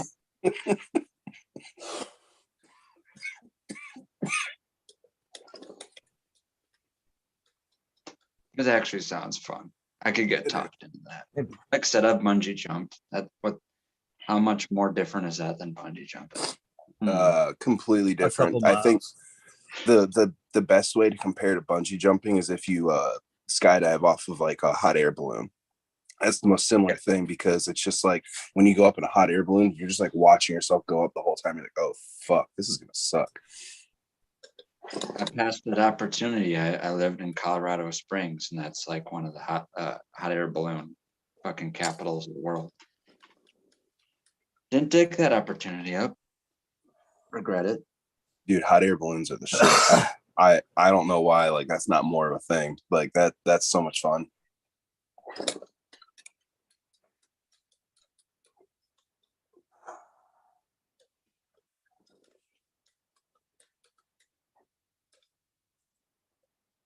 One time we went up to about 500 feet and I hopped out and I just pulled my chute immediately as we popped out, I jumped out of it. It's called a hop and pop. Those are so much fun.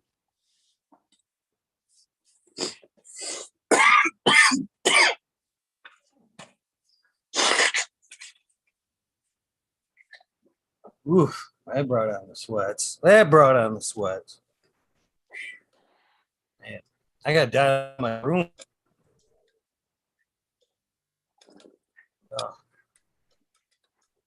Everything's on the same timer right now, the same time schedule. It was convenient for me way back when the time changed, when I reset everything, to have everything on the same time. Winter, it was nice to have that extra heat during the nighttime hours. You know, in daytime, I supplemented in other ways. But now it's too fucking hot in here. I gotta cut that heat in half. Transfer some of that LED heat to the daytime, where it likes that daytime heat. So yeah, it's fucking here right now. 85 right where I'm sitting. Oh,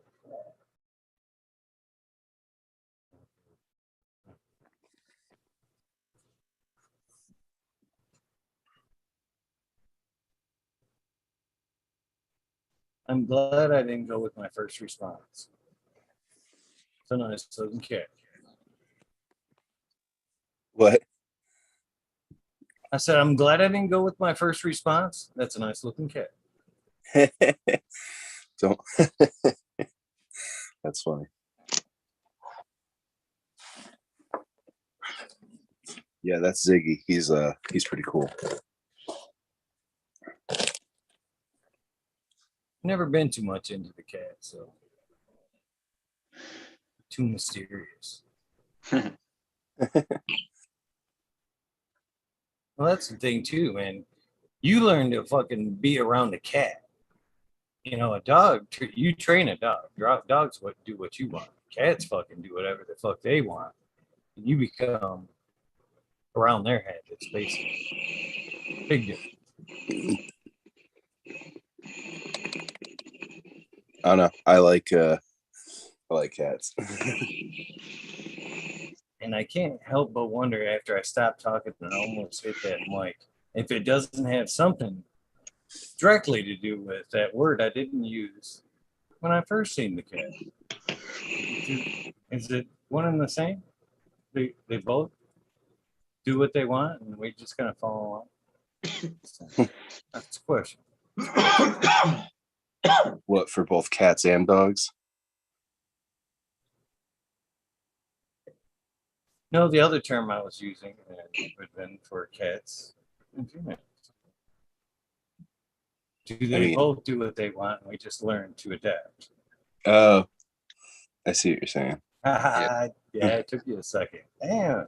I mean, I well, yeah, no, I just took a really big dab.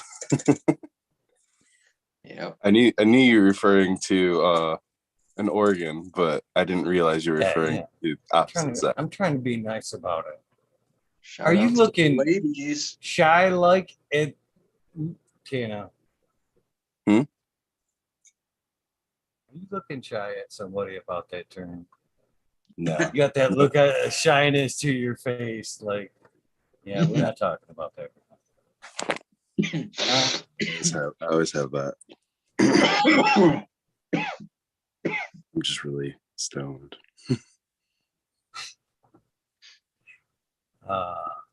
Feisty today, fucking Canna. Feisty today. Maybe it's the ink. The ink's going to your brain, man. It's that red ink, that red dye, red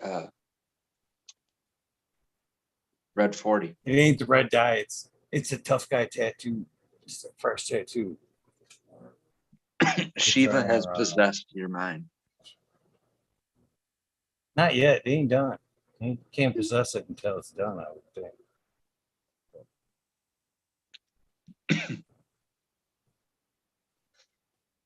Yeah. So what do you guys got up for the day? Fresh week. We got any plans for the week? You want? Is it Monday? Yeah. I know it all blends together anymore, don't it? I'm almost just waiting for 420. Is that like anticipation time? Yeah, that's next week. Man, I got some planning to do. I'm gonna throw this together about as much time as I did last year. Except I got a good foot on it already. I do have some guests in the kitty. I haven't put times together or nothing like that. I still gotta throw together somewhat of a schedule and all that good shit. But it's happening. It's fucking happening. Even if I gotta sit on there 24 hours by myself, it's fucking happening. You would think it would be better than last year. I'm hoping. I can't promise. Yeah. Can't promise. I would say so. And one cool thing is, back in the day when we would use Google Hangouts, we were limited to just 10 people. Now, I've been in one of these wormholes where I remember we had like 13, 14 people. That was just on one random night. So that's a good thing, not being limited at 10 people. That was the first time, like I said, I was in a chat with more than 10. So 420, I don't know. I don't know how small the windows get. If you have 50 people in a call, how small are those damn windows when you have everyone on the screen together? But we'll see. It won't get that large. It won't get that large, I promise you. It's funny because you mentioned how big some of these panels have been. Mm-hmm. When I started this, I came from a panel show, and I was like, so not panel. You look at the first couple months of the start of this, I was like, yeah, I'm going to limit the rabbit hole to fucking 4 people. And I kept it that way for the longest time. I didn't, it gets too confusing after 4. You get up to 6, 8, people start talking over each other. Nobody's kind of really, it's not polite anymore. It's, I want to get my point across. It's like, it's kind of that bark and dog mentality. That's not fun. And then when somebody doesn't get that I can't talk in, they fade to the background, and it's like, oh, this ain't no more fun. You know what I mean? So it's hard. That's why I avoided that. And then I don't have an excuse why big-heartedness. Well, I've let them grow. You know what I mean? Not wanting to stick to my guns because I didn't want to say no to people. But luckily, as the show has grown and more people come on, etiquette has formed. You know what I mean? Everybody's kind of learned to talk with each other and time them out. It might take a time or two, but the rhythm naturally proceeds. So I didn't have to be a dick about it and limit it. You know what I mean? But 420 is a different beast because of the way it is. This year, last year, it was at groups of 3 with an open session at one point. This year, I think I'll move it up to, because we have more people and a better, well, not a better, Royal slush, that's a Rumble. horrible term. A bigger group of people from high up to low, you know what I mean? I want to mix, this year I want to try to mix a little bit to where some people, like say from chat, you know, might be in with some other folks they might not usually have a conversation with. But 4, I don't know how I'm going to figure out the timing though, because last year it would be like me and you. I'd have you set up for like an hour, and then on the half hour, that third person would come in, and that would rejuvenate the conversation a little bit. We had a little fresh perspective, kind of kept things rolling. And then halfway through, you would check out, and then somebody else would check in to kind of keep it all rolling. It worked really good. Did it naturally work out to where you had a line of people wait and come in? Oh, I had it all lined up. I had it all prearranged. You were coming at this time from 9 to 10 o'clock. You were going to log on. And then what was the trap door? What did you just say, okay, time to go? Or what was the trap door that you used to get rid of people?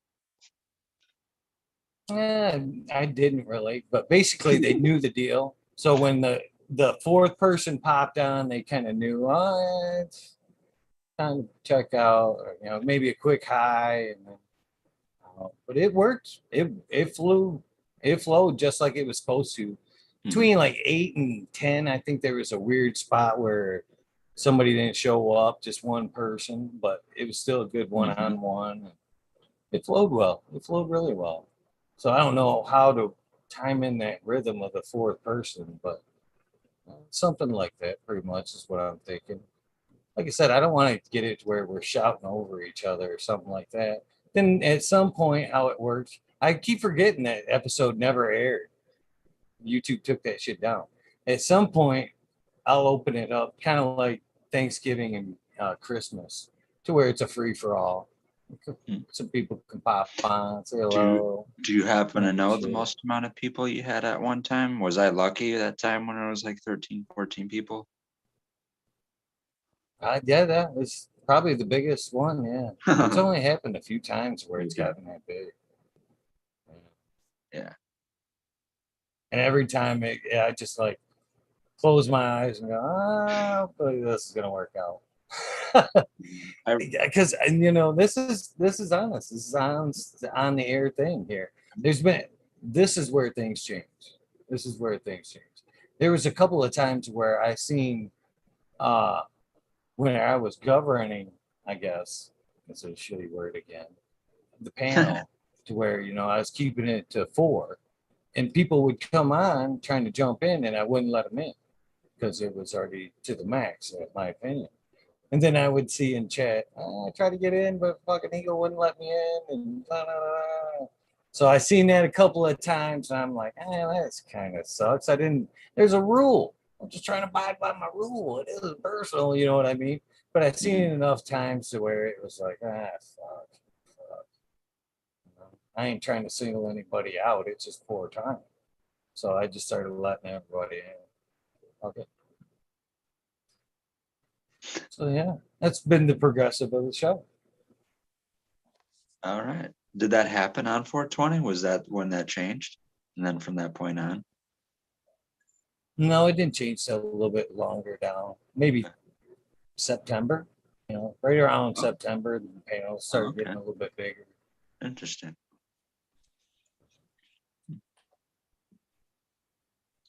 Yeah. It's been a good panel. I can't wait to see how it's going to change in the next year. I look back at some of the first episodes and I think, man, I should be still doing that shit. That's what I was talking about earlier, man. I want to keep that fire, man. I look back at some of them first episodes. I'm like, I should still be doing that. That was a good idea. You know, fuck. I'm glad I lost that. Glad I ain't doing that shit no more. But it's, yeah, there's so many good things I did in the beginning that I think were key to building things. On time at 11:30 every night.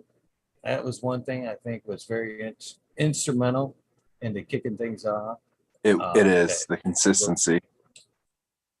Yeah, I think so too, to be honest with you.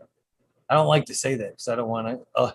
That's my dirty weapon, to be honest with you. I don't want to say that. I don't want the rest of blame it on the red just be dye. on time. Blame it on the red dye. Not the red dye. Yeah. You know what's funny is I referenced you the other day, Red Pill, and it was to like a non-cannabis smoker. You know, last time talking about what was going on in the show and what we were talking about that evening. And I went to reference something you said. And don't ask me what it was at this point because I really don't fucking remember. But I said, Red Pill said, and the gentleman looked at me like, what kind of show is it? I'm like, Red Pill, you know, like the Matrix, red, blue pill. We're not really talking about pills here. You know what I mean? It's not necessarily a watcher of the show, but I was trying to sell it. I was still trying to sell it. So I had to specify. That's cool. I got giddy last night when faux AB normal abnormal faux 20 abnormal gave me a shout out on his little lists there, and I have to do that same thing now. My mind is burnt out to where I get mad at myself for forgetting things that I want to remember. Didn't always used to be that. I think that's a thing of when I rolled over to 30, when that started. If that sounds bad, I'm sorry, but it started for me at 30. So I saw that and I thought that was cool.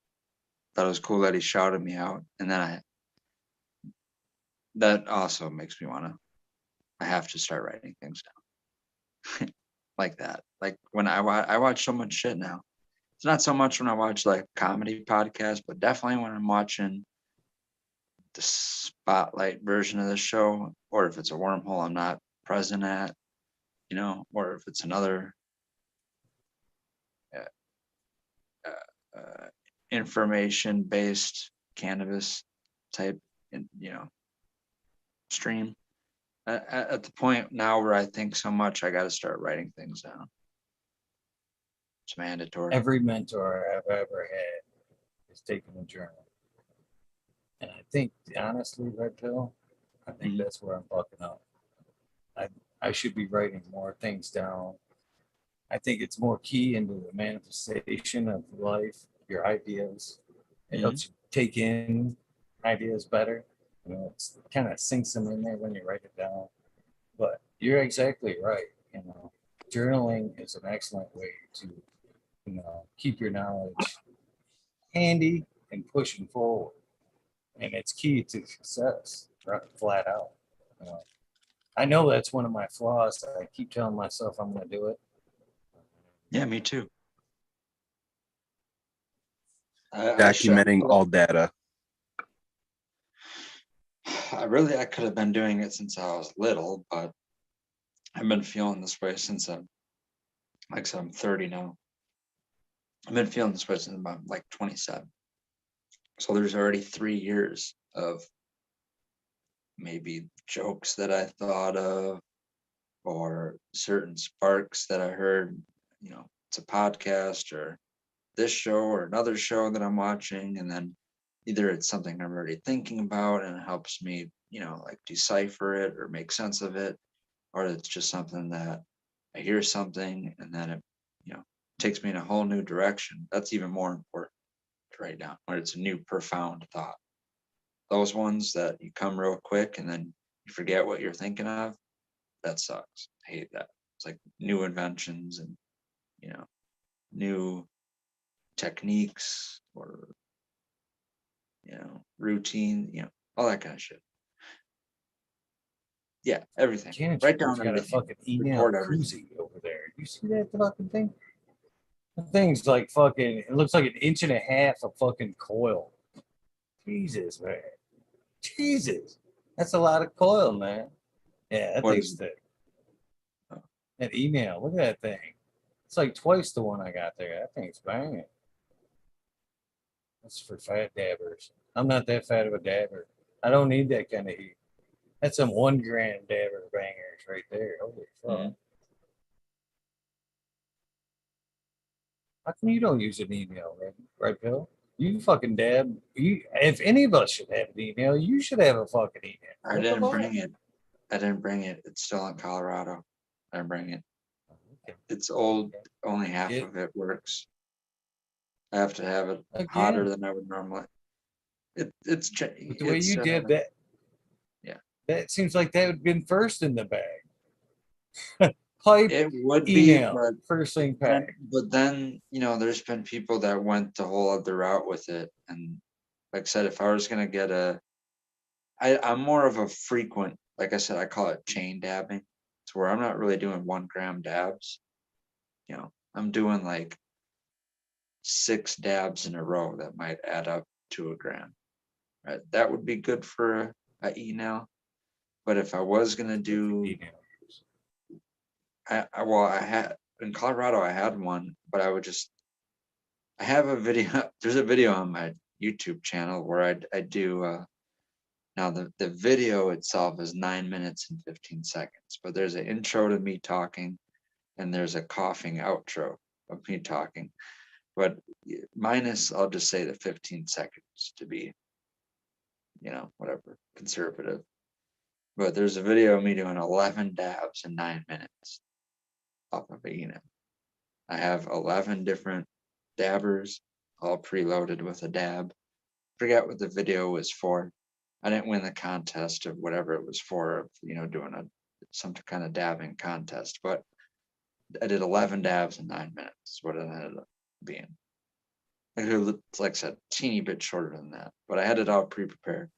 So yeah, I can go crazy with the I have the same thing. I have a video of me doing slab dabs and stuff, just picking up a whole solid sheet of shatter that lifts off the parchment paper and doing a dab off the corner of it. But I don't know, I didn't bring it from Colorado here to Wisconsin, and I'm already down on the normal rig that I like to use. I like to use this rig, but it's a 10 mil. I broke the nail that went for it. And then because I had a backup rig, I brought 2 rigs out from Colorado. I just been whatever sufficient off this one.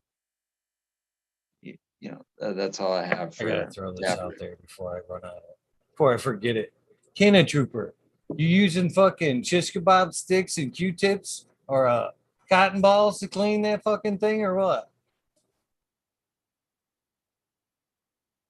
An 8-inch fucking banger and shit. Mhm. He's got the Grand Canyon banger over there. You just drop it and wait 30 seconds for it to hit and then start hitting your rig. Yeah. So that's It's only a 26 mil. depth or width? It's not even a 30. Okay. So red But you still pill. have to have a Would custom you card say cap. Mm-hmm. I like those ones, to be honest with you. I think it's better hits, letting that air go through as you hit it. I can't never Yeah. get that, you know what I mean? Up and down. I want to air that there. I hate Sorry. spinning them and stuff, but like this one, it just like leans in. You just roll it around. It's a lot easier. It's the only carb cap I have. It's Jong, JONG_glass on Instagram.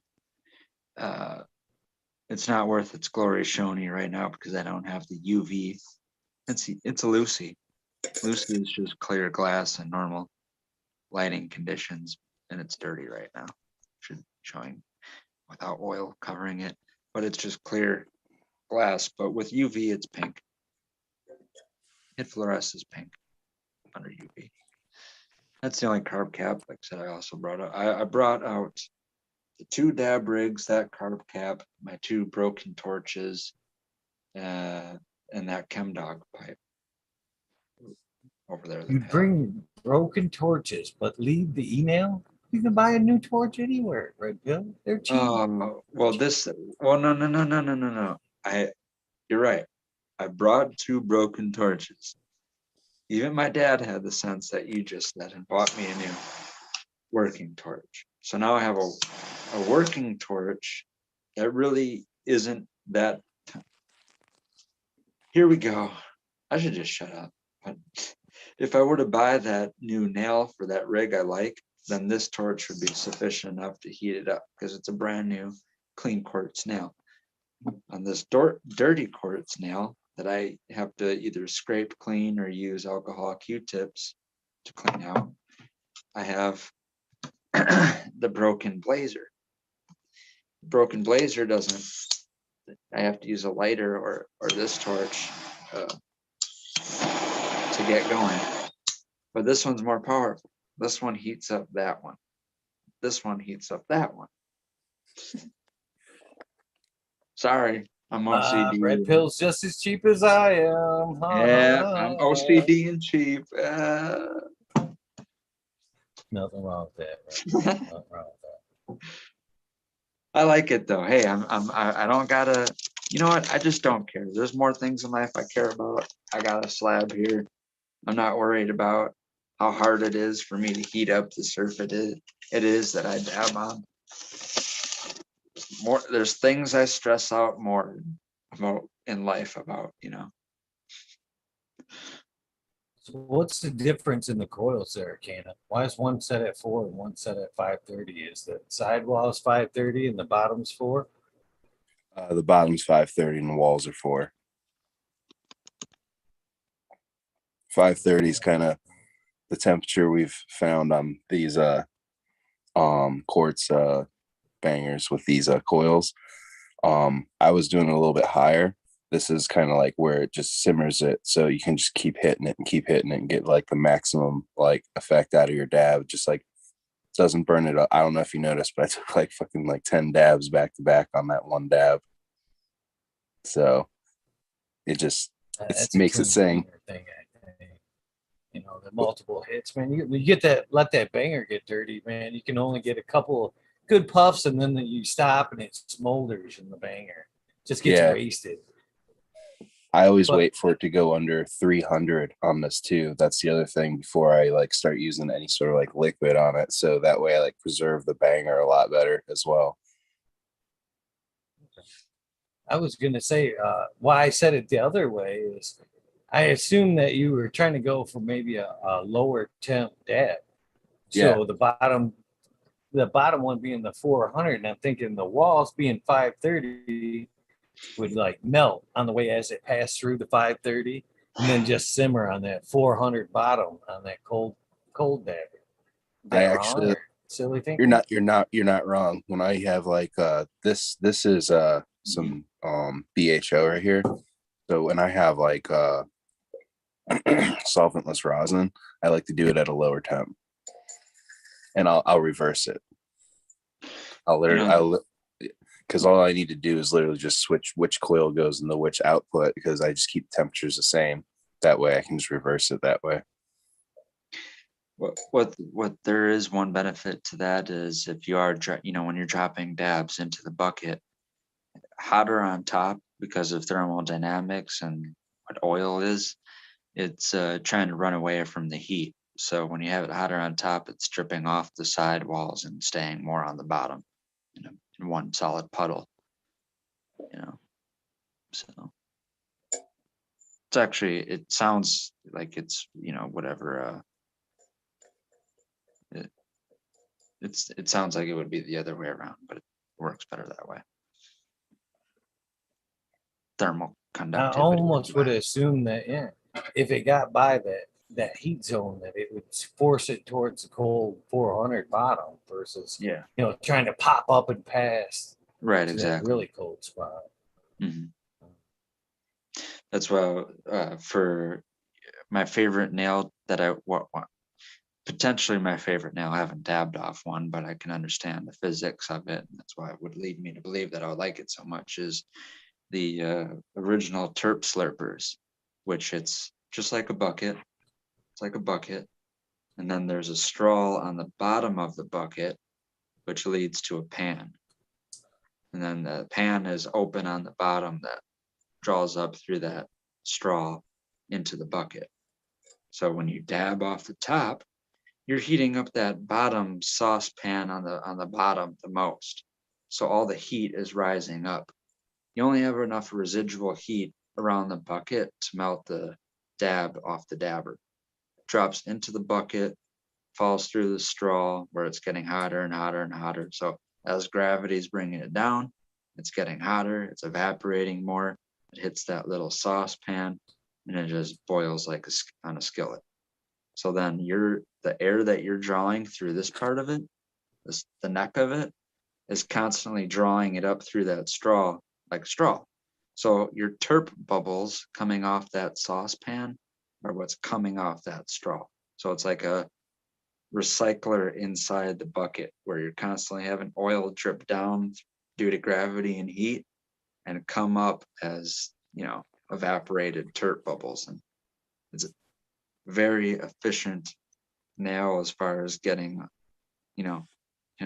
burning off all, I don't call it burning, but, vaporizing all your dab plus drawing the terpenes and the dab itself up through, it's bubbling through melting dab as it hits. So I'm just imagining, they call it a terp slurper. I'm just imagining how thick the terpenes would come off with that. My mind is so fucked up. I swear, dude, my mind isn't right sometimes.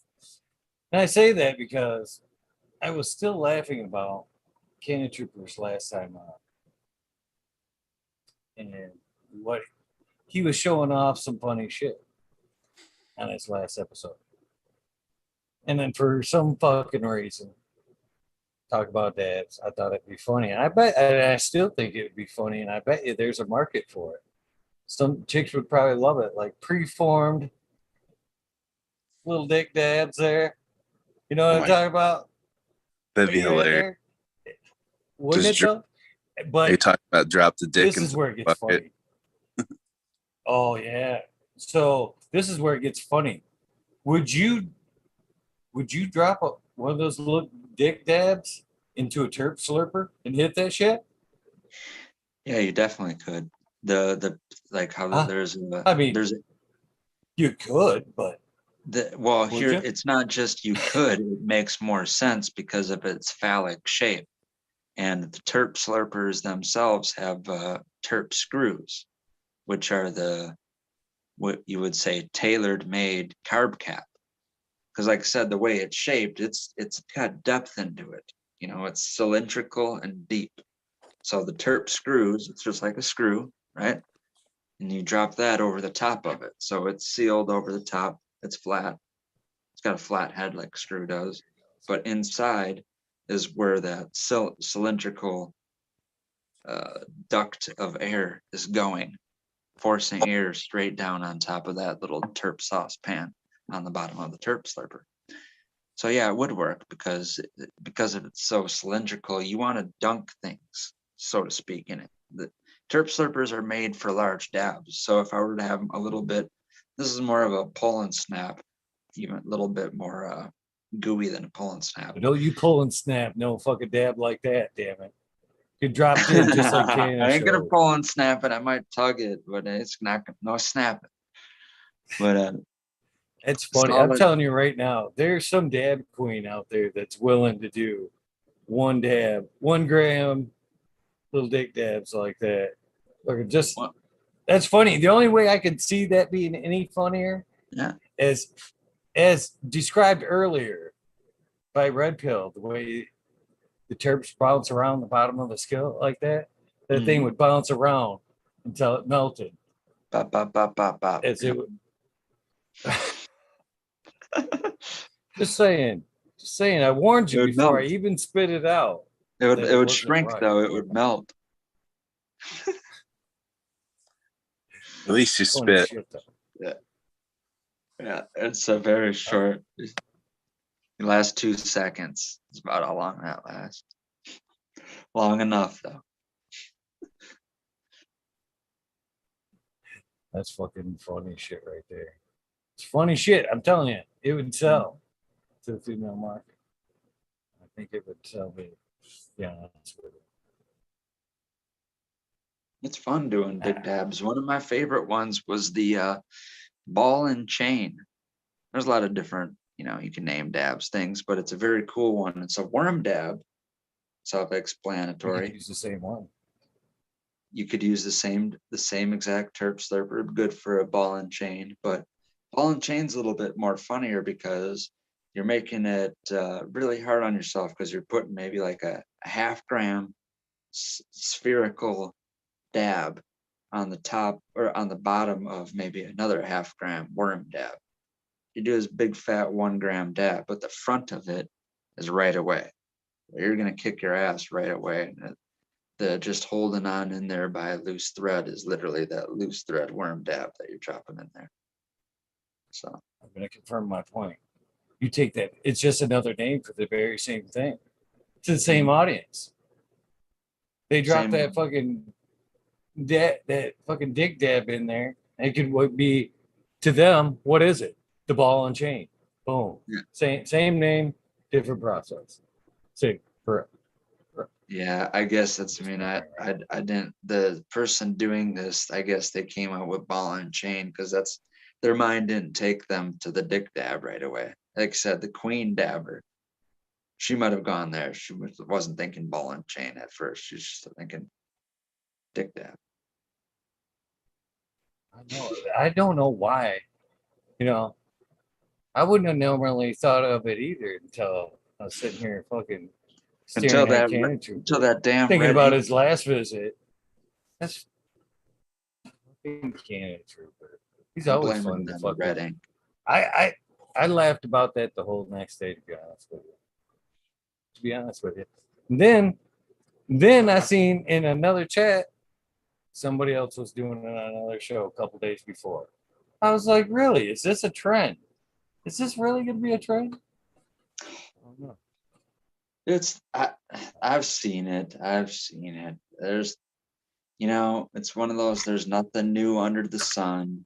Whenever you get excited about inventing something the first time, you get a fucking poo-poo parade because you find out it wasn't really you that created it, right? If we went down the road of who's the first person to mold their shatter in a dick dab, we're gonna have to go year by year by year till we find more and more and more and more. And someone, there's gonna be some old timers like, no, we did that. We mixed fucking hash oil and pipe resin and made a fucking dick dab sculpture. So If you're going to make a dick dab culture, I better get a JJ No, fucking banger. absolutely That's not. all I don't say. wanna be- No, It's got to, yeah. Oh, no. We got to even up the score. If you're making dick dabs, I want a JJ banger. I've got to be able to drop it right in there. okay, and if we want to watch. get super And it's going to be a bomb- terp slurper, too. It's not going to be a regular banger. Okay, well that's It's if got to be you a want to terp get slurper. if you want to get super JJ bomb, banger. we don't have to make the terp slurper from quartz. You use quartz because it has high integrity to heat and cooling and that. If you want to have what you're talking about, the JJ, or at least where my mind went, is we're gonna make a terp slurper out of the pink colors of glass. Maybe pink Cadillac, maybe ambrosia, maybe was it ambrosia? No, it's a aphrodisiac. There's a lot of cool pink colors of glass, but that's what I would do. I would make you a 1-of-1 pink terp slurper.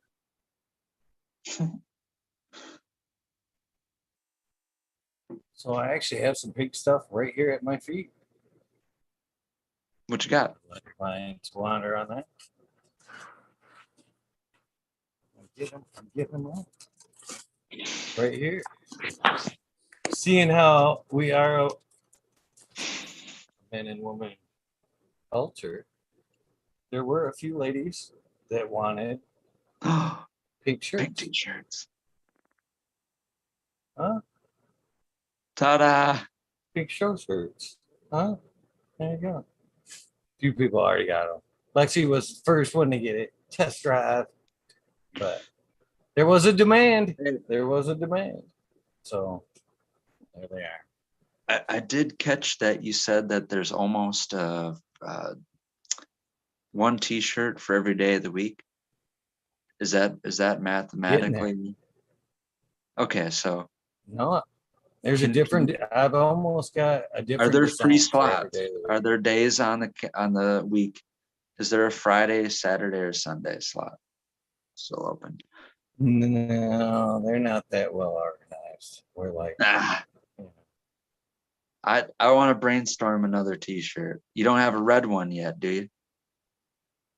nope, Red nope, nope, shirt? no. I think orange might be next, like a cool orange. Not like a safety orange, but maybe an Okay. orange. Okay. I want the black. I want the fucking black. Is what I want. I don't understand why I can't get the black yet. They got a new machine that they're not used to printing with the black yet. Mhm. Let's make sure they're right. But I want black. And the yellow shirt is with Mhm. just the basic kazoo design. I want that, but like it all white and what shows through Mhm. their faces and everything, just to be the shirt color, black. You know what I mean? A two-tone, maybe even yellow and black, as Bingus pointed out, would be cool. But I think it'd be too easy to do. I think it'd look killer. That's what I want next, but I don't think they're happening next. Yeah. Want to give away a T-shirt while we're talking about it? Might as Uh-oh. well fucking give away a shirt while we're talking One of the about pink it. ones? I don't think I got a pink one loaded up. I don't have a pink one loaded. They're almost all spoken for, to be honest with you. Hey guys, They're I'm on, actually gonna like- go ahead and get off. I Fuck had you, a cannatrooper. No, just kidding. I love you, bud. yeah, man. Jump off right when the giveaway, when the fun starts. Okay. I'm sorry, bro. I was trying to. I didn't want to get caught. As soon as he heard there was no pink T-shirt being given away. Yep, I was holding out, bro. I'm sorry. Unreal. Please get in chat. Try to win it then. Huh? Yeah. Got a large right here. Get in chat. Try to win it. All right. I want to see a number, Canna. I'm actually gonna get back to bed here now that I like dabbed myself into oblivion. Yeah. Fine, cannatrooper. Go back to bed. All right, guys. Have a good night. Thanks for letting me on. Peace. Take care, brother. Later. All right, Red Pill. We got 44 people watching. I have to throw this one out there because I have a boatload of shit going overseas. So, unfortunately, to save myself on a little bit of shipping, this round will be US, Canada only. No, US, just US, because I got to fill out the same shit for Canada. So sorry, 90% of you that are probably watching right now. US only. I don't know. I'm sorry, guys. You know I got much love for you guys, though. For real. For real. We got 44 watching. That's probably going to cut our numbers down, but we're still going to do the same theory. Cut it down a little bit. Go even 44 200. watching. What happened to the other 36 people usually watching? We're an hour past. Stop that. We're in OT. We're in OT right now. All right. Red Pill. Yeah. Will you please pick out a number and send it to me in the Zoom chat? From anywhere from 0 to 200, please. Can I send it on Instagram instead of the Zoom chat? Does that work? No, not on Instagram. Just in the Zoom chat. Not the YouTube. Chad, if some miracle you win this shirt, I'll make sure you get a pink shirt. Okay? Okay. I got you like that, Chad. I got you.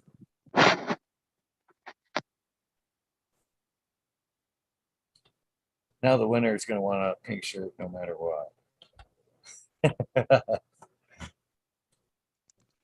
No matter what. They're already guessing.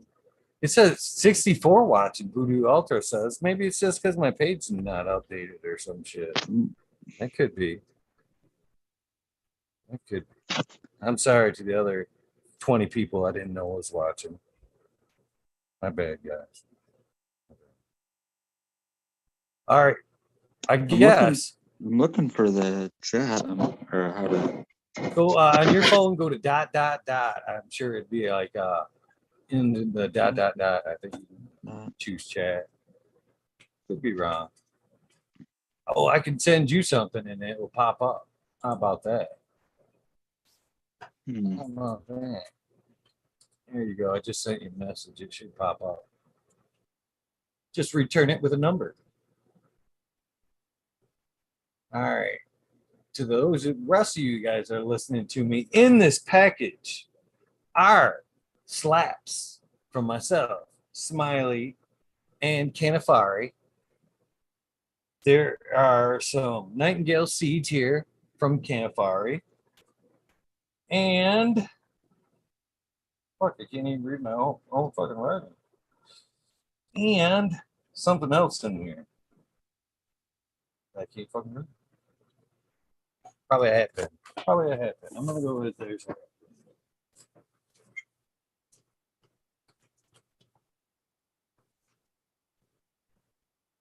Oh, I got it. Slaps, seeds, and a large shirt. That's what's in this package. Slaps, seeds, and a large shirt. Can't even read my hand. It's fucking scribbling. There's no dicks in this. There's no dicks in this. You guys are already going. You only Hold get on, one you didn't guess even when it goes restart. Hold firing on, hold off. on. Eagle, did you They're get that? killing it. Did you get that? I did. Does that work? I got it. That works. That's perfect. Alrighty then. So let me You get did it. my timer going here. Minute and 31 seconds. Start. Good luck, guys. Good luck.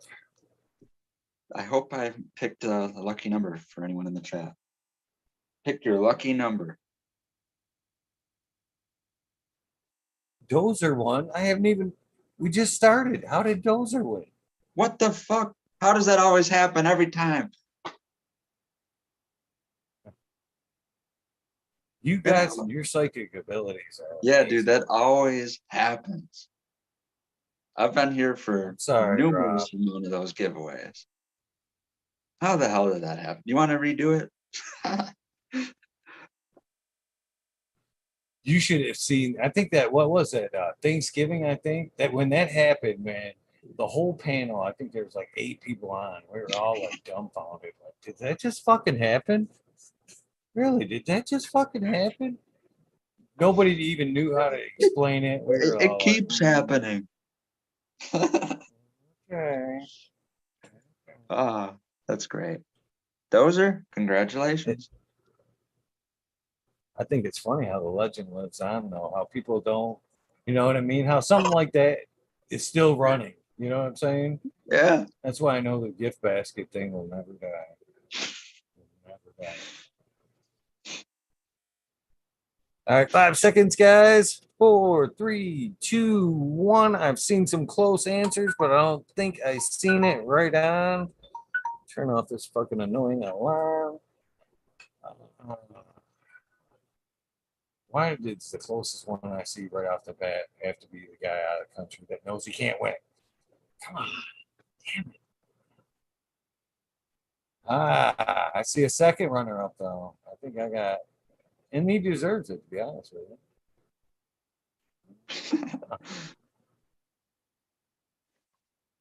Yeah, I think that's it.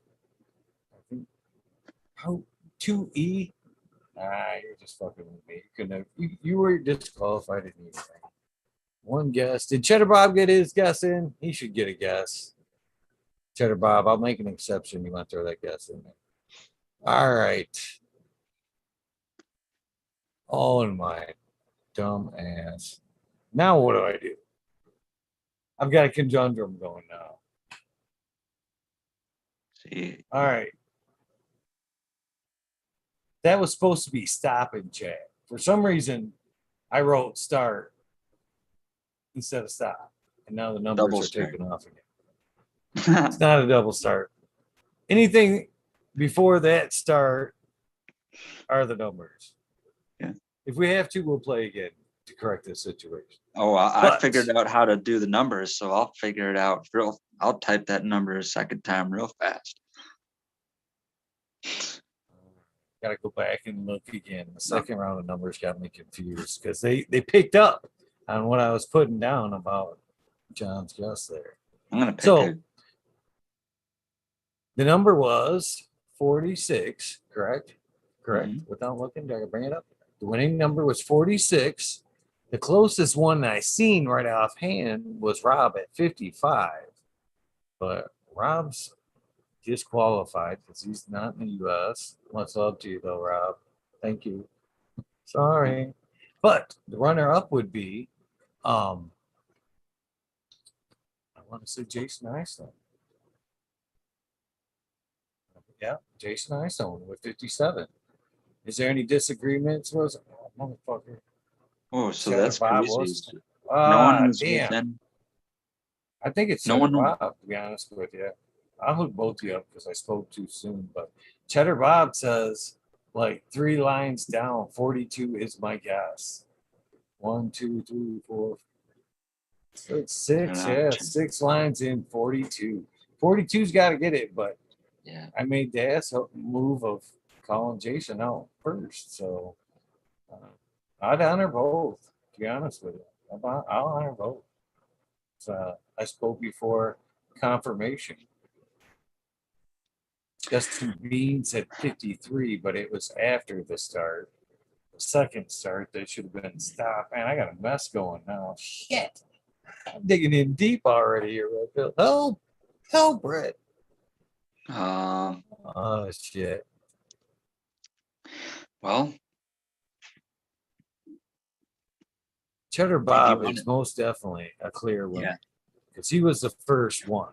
But Jason Eistone, I got much love for that cat, man. He's been helping out quite a bit, and I Not did call him out necessarily. first. Seems like I'd have to honor that, wouldn't I? I mean, I'm open. I'm open for whatever. Talk to me here, people. What is fair? What is fair here?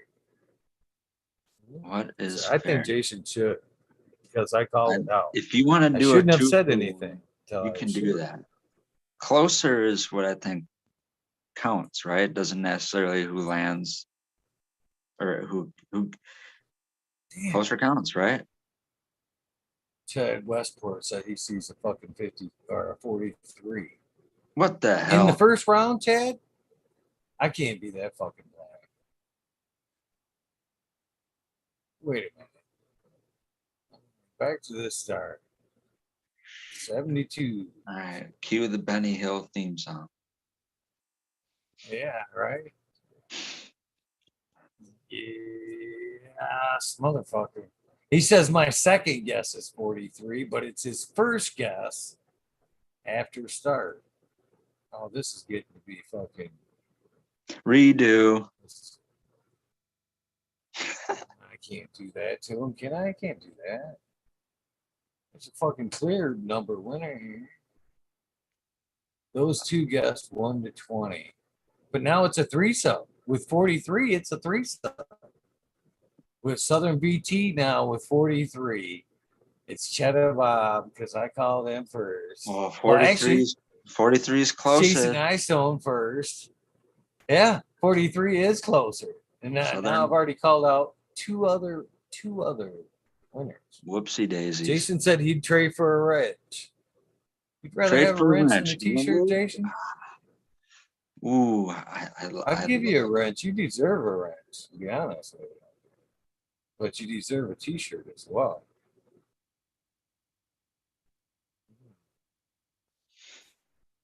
Your choice, Jason. Your choice. Wrench or shirt. Dun, dun, dun, dun, dun, dun, dun.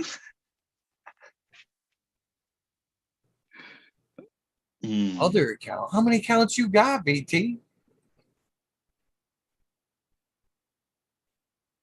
Holy cow. Okay. Tricky.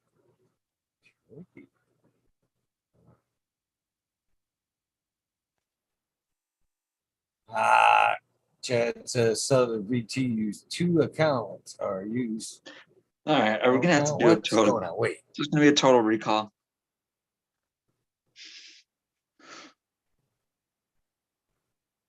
I'm reading chat. I'm reading chat.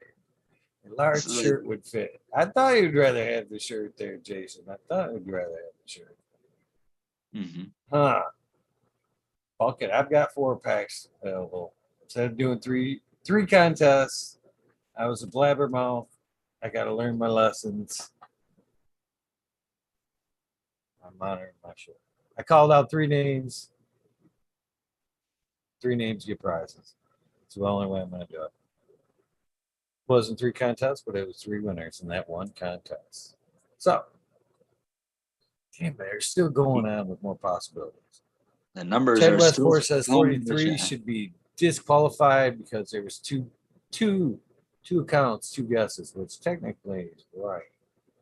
But how awesome is it that VT's using 2 accounts? That's 2 views. This episode's always going to be known as T-shirt Gate now. At least it'll be talked about. Good for Leslie, nonetheless. You gotta look at it in the positives. You gotta look at it in the positives. So, you know, damn, this is a toughie. So already, Cheddar Bob, Jason Eystone, you both have won. You both, I opened my mouth out, called you guys winners. There's no way I'm going to take back that winner term and put loser after your name. Sorry, not happening. Not happening. Not happening. So, Jason said a large would work. Cheddar Bob, are you a medium or a large? I have both available. Cheddar Bob's popping in. Cheddar Bob's popping in. Come on, Cheddar Bob. Help us figure this shit out.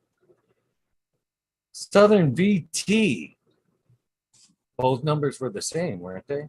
I mean, and again, I think it's pretty awesome that he's watching from the 2 accounts. That's got to Wait a count. second. That has Why- to count If for you're something. gonna use 2 accounts, why'd you pick Oh, the Cheddar same Bob's number? coming in like that? What? Cheddar Bob. Coming in.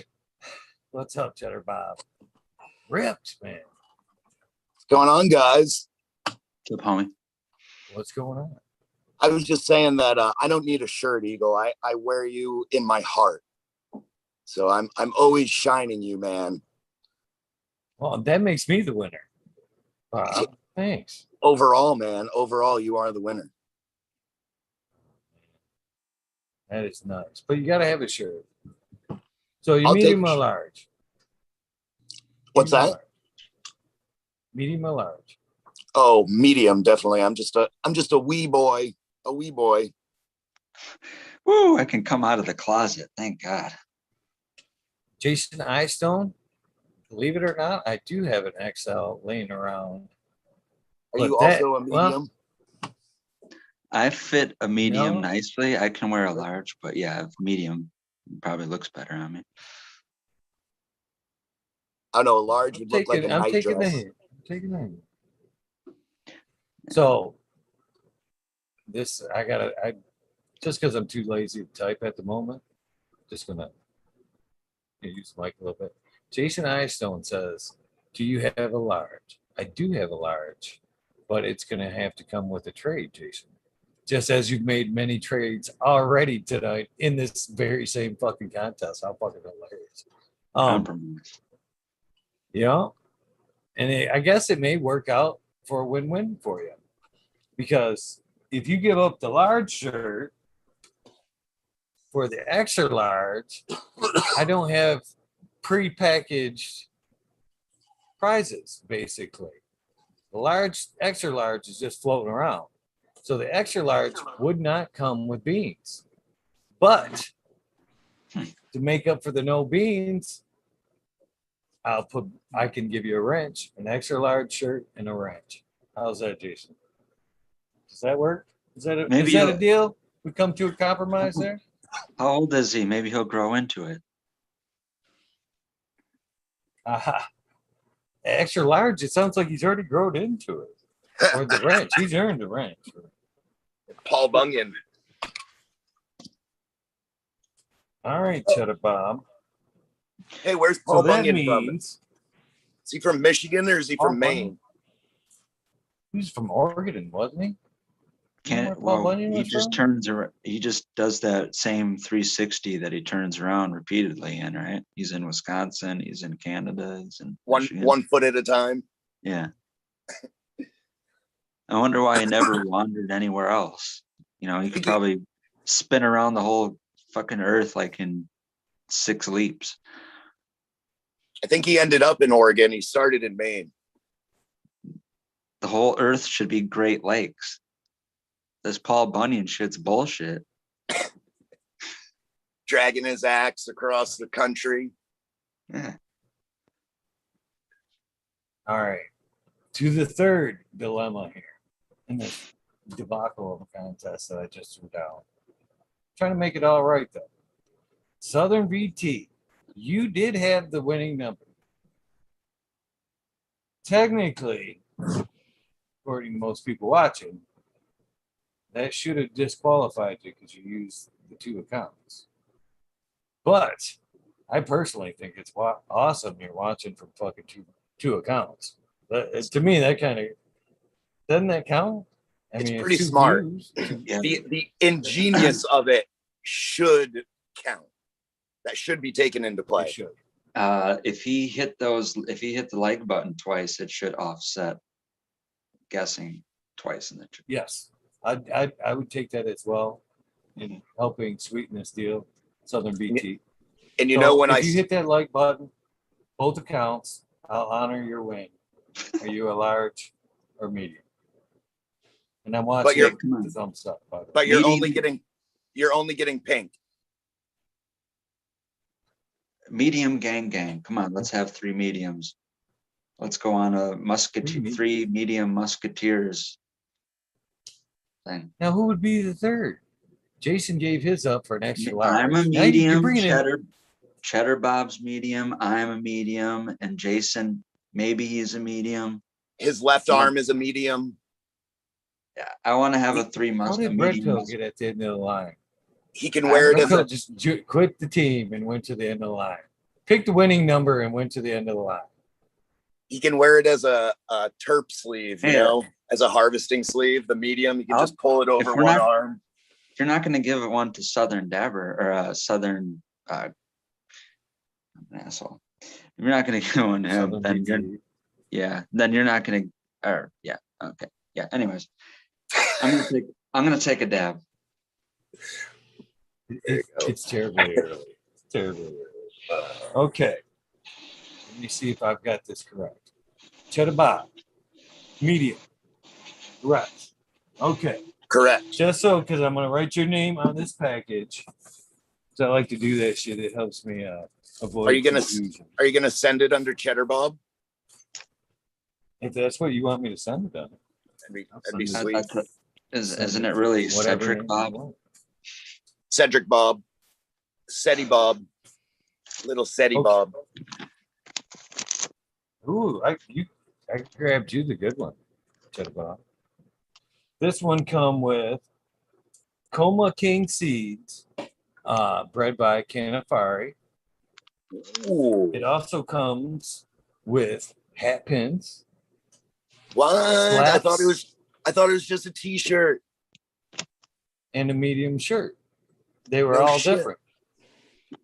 That's just what I announced for that large shirt. With the large shirts back into the kitty. So now I'm gonna dig out. Did Southern BT say what it was? I seen him say pink, but I don't know if I'll get the pink. I think it's just preloaded packaging. Medium or large, Southern BT. I can see the need for pink, so I may just order some more pinks. If you guys want some pinks, I'd order some pinks. If you guys like pink, what the fuck? What the fuck? It needs to be pink, right? But can you make like a goofy ass color? Like just I'm like gonna throw this stipulation on too for future reference. Even if you're using 2 accounts, Unless they're completely different names that we can't prove. They have to have guess. Only one They have guess. two different physical addresses. Too tough to prove. Right? Grandma Too gets tough a to free. prove. Grandma gets a T-shirt. Yeah. Large. All right. So you will get the Comrade Gold, some slaps, and a large shirt. Southern VT. Sorry. But they were just random the way they got packed. No favoritism. Random pull. A Random little pulls. favoritism. A little favoritism. You're just saying that because you're on the screen, Cheddar Bob. It just worked out that way. It just worked out that way. But we do like each other. If you send your real return address on that, I'll send you some lobsters. Oh, nice. I will put my real address on there just for you, Cheddar Bob. All right. Shipping. Deal. Done deal. Done deal. Put in the coupon code "done deal" and save yourself whatever. That's right. See if it works on U.S. postal shipping. Doesn't it? No? What? I know Dunn has his fingers in everything nowadays. So very well, he may be part of the postal system now, like stamps.com or something. United States Done Service. Yeah. All right. So I'm going to need addresses, guys. I'm going to need addresses so I can get these out. So hit me up, please. Thank you. Thank you. I'm not going to pull a Rosenthal and put my address out on in public. Did you see that show where he was on a show with Soma and he gave out his advertiser's cell phone number? And there's like 52,000 subscribers. And I can't imagine how many calls that guy may have ended up getting. Somebody, I'm not going to say who because they're a pretty big person. I'm leave it big. Came on with their cell phone number as their name, and they didn't get caught the whole episode. So there is. I'm going back. No. Going back and watching. It just says your name. The phone name. Yeah. Like but no, it was the phone number. And they did a call in instead of just clicking the link. They actually did the call in. They called the number, and it brought them through, but it showed their number as the account they were calling from. So like the whole video, their number's up on the screen. I'm thinking, the next day I was thinking, man, I wonder how many calls they're getting today, because somebody's got to be taking them up on that number. Somebody's got to wrote that number down. I forgot to ask the last time that guest was on the show if they someone's going through and watching 373 plus episodes to try and find it right now. Good luck. You probably either caught it or you didn't. Peter put his cell up on the fucking show the other day. I almost did at one point, but then I was like, nah. At our first day of golf yesterday. Actually. Did you? Yeah. Yeah. Started at 9 o'clock in the morning at 38 degrees. Maybe not so lucky. Which was fun. Admirable. Yeah. Start a little bit of misty rain. Your normal April, Maine weather. Fun time had by all though. Is there any penalty shots for knocking ice cubes off the grass there, like a divot shot? Cut the grass right in half because it's ice over. Personal penalties, nothing course related, just shame points. You're an idiot. Yeah. Okay. So I'm learning. The other day, ever learning. I think it was about a week ago. We played indoors. My buddy has like an indoor golf setup. So we played indoors all winter. And through the winter, every once in a while, someone would hit a ball and it would ricochet around the room. And finally, last Sunday, I'm the only person to get hit inside. I took one right to the tip of your hip. Kidney. You know, like almost, huh? Right there. Lucky it wasn't the kidney, brother. Oh man, going about 100 miles an hour, right to the bone. No good. Yeah, you'd be pissing blood right now if that had hit your kidney. I'd be thankful for the bone shot. Yeah.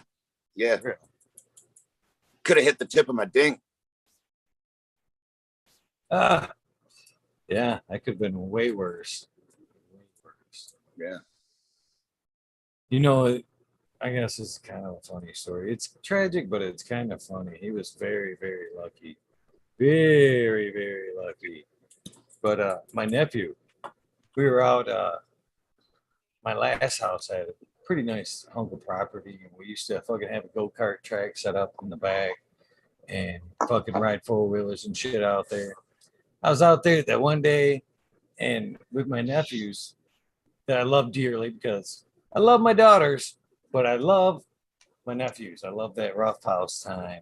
You know what I mean? Ah, come here, you little fucker. I play some football with them fucking kids like no tomorrow. Right. Almost too rough because I'm missing that play time, you know what I mean? But anyways, so we're riding four-wheelers. I was out there all day long. Decided to take a break. Last thing I said was, you guys groom these corners. They were pretty sloppy from ripping through there all fucking day. And I went in the house thinking, they'd listen, to be honest with you. So I go in the house. No sooner do I get in the house, do I hear this super loud crash that quieted the whole fucking neighborhood. I mean, it was loud. You knew something bad happened. My heart stopped, to be honest with you. And this incident ended fun time at Uncle Eagle's house because I was too scared. Because up to that point, it was like that's where everybody came to play barbecue and all that good shit. But he hit a fucking tree with that four-wheeler, to be honest with you. Fucking hooked that front wheel with a nice sized pine tree. It actually ripped that wheel clean off the frame. That little A-frame that bolts up to the frame, both steel rods sheared off. Threw that fucking tire right off the machine. Handlebars, when that grabbed, spun around. He would, luckily, thank the Lord, did not hit that tree. He zoomed right by the tree. Luckily. Otherwise, that kid would have been dead. No doubt about it. You would have hit that tree. You'd going like more than 40 miles an hour. Do you know what the injury was that he did receive? And this is where it's kind of funny, a beating from Uncle Eagle for breaking his four-wheeler. Yeah. I ended up giving the four-wheeler away. I didn't give two shits about that. His life was way more important. No. And then, plus, not to mention, unfortunately, I got a giggle out of the injury because I didn't. But let me just play it out here. So he comes up to the house. I run out there. You okay? You okay? Yeah, I'm okay. I'm okay. He's a teenager, 14, 15 years old. He just realized he fucking totaled out my four-wheeler and all that shit. So he's sucking it up, trying to be the man about it. Yeah, I'm okay. I'm okay. You sure, man? Yeah. Walk up to the house, man. I'm like, man, you're so lucky. So lucky, Sean. Actually, he's my nephew that pops in the chat once in a while. Hopefully you're watching, Sean. Love you, buddy. Fucking you're fucking lucky, man. You could have fucking died right now. You should be thinking of how lucky you are, cherishing life. We get in the house and he's like, yeah, you're right. About half hour later, he's been in the bathroom for a few minutes. He comes back out. He fucking T-balled himself. The only place he hit was was the dingleberries on the way through. And again, I told him, "Oh, you are so lucky you didn't pull that whole thing off, buddy, with that fucking handlebars." But yeah, we ended up having to take him to the doctor. His shit just swelled up big as fucking watermelon. You might not ever have kids, John. But yeah, that was the only injury out of it all was a big That's a good one. sack of elephant nuts. Yeah, I'd take it versus hitting that tree, but the look on his face when he came out though. What's crazy is if this was one of your nieces, everything would be fine. He says he comes out and he's still got that head hung low, don't want to look me in the eyes. Okay.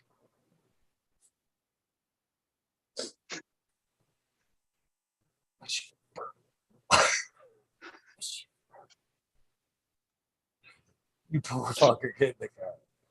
Get in the car. Get in the car. But yeah, it's funny. We still laugh about it to this day because he carried it. The swelling went down. He still used everything, but the purpleness carried for a little while. And we spoke fun at it about that shit. It definitely slowed his crazy ass down. It wasn't a life lesson, but it was definitely the end of unsupervised fun at my place. I was scared shitless after that. I was lucky to everybody. He wasn't seriously hurt. Everything played out. Fold him. Being right there. Being a parent or being responsible for someone else's child is super goddamn scary. I mean, we have four boys and a daughter between my wife and I, and man, like just the possibilities, being a parent is like, that's why we don't have any hair. It's like so much worry comes along with so much of everything else, all the good, I think I'd still be in sports if I had 4 boys, to be honest with you. I tried sports with my girls. They weren't into it, to be honest with you. And I used to be big into sports, huge into sports, to be honest with you. I wrestled from fucking 4th grade all the way through school. I could have fucking had a college ride. I talk about that in a fucking another episode. It was a shitty coach and fucking fucked things up for me, but the ride was there. I went semi-state in wrestling 2 years in a row. Did good. Played football all through school. Boxed. A little bit of American kickboxing, just flat out regular kickboxing. But stayed in shape all through the years. Then as I got older, I was like, I'm not going pro. You know what I mean? The dream ain't there. I don't even still watch sports to this day. I don't even watch football. I don't watch none of that shit. And fucking dream's over. Back it up. It's fun that there's out there, but it's not for me. You know what I mean? I'm more interested when I'm doing it. If I'm a bystander, the draw isn't there. So if I would have had some boys now, I think every one of them would have played sports. I would be that dad coach, to be honest with you. Everybody in the car, wrestling meet Saturday, let's go.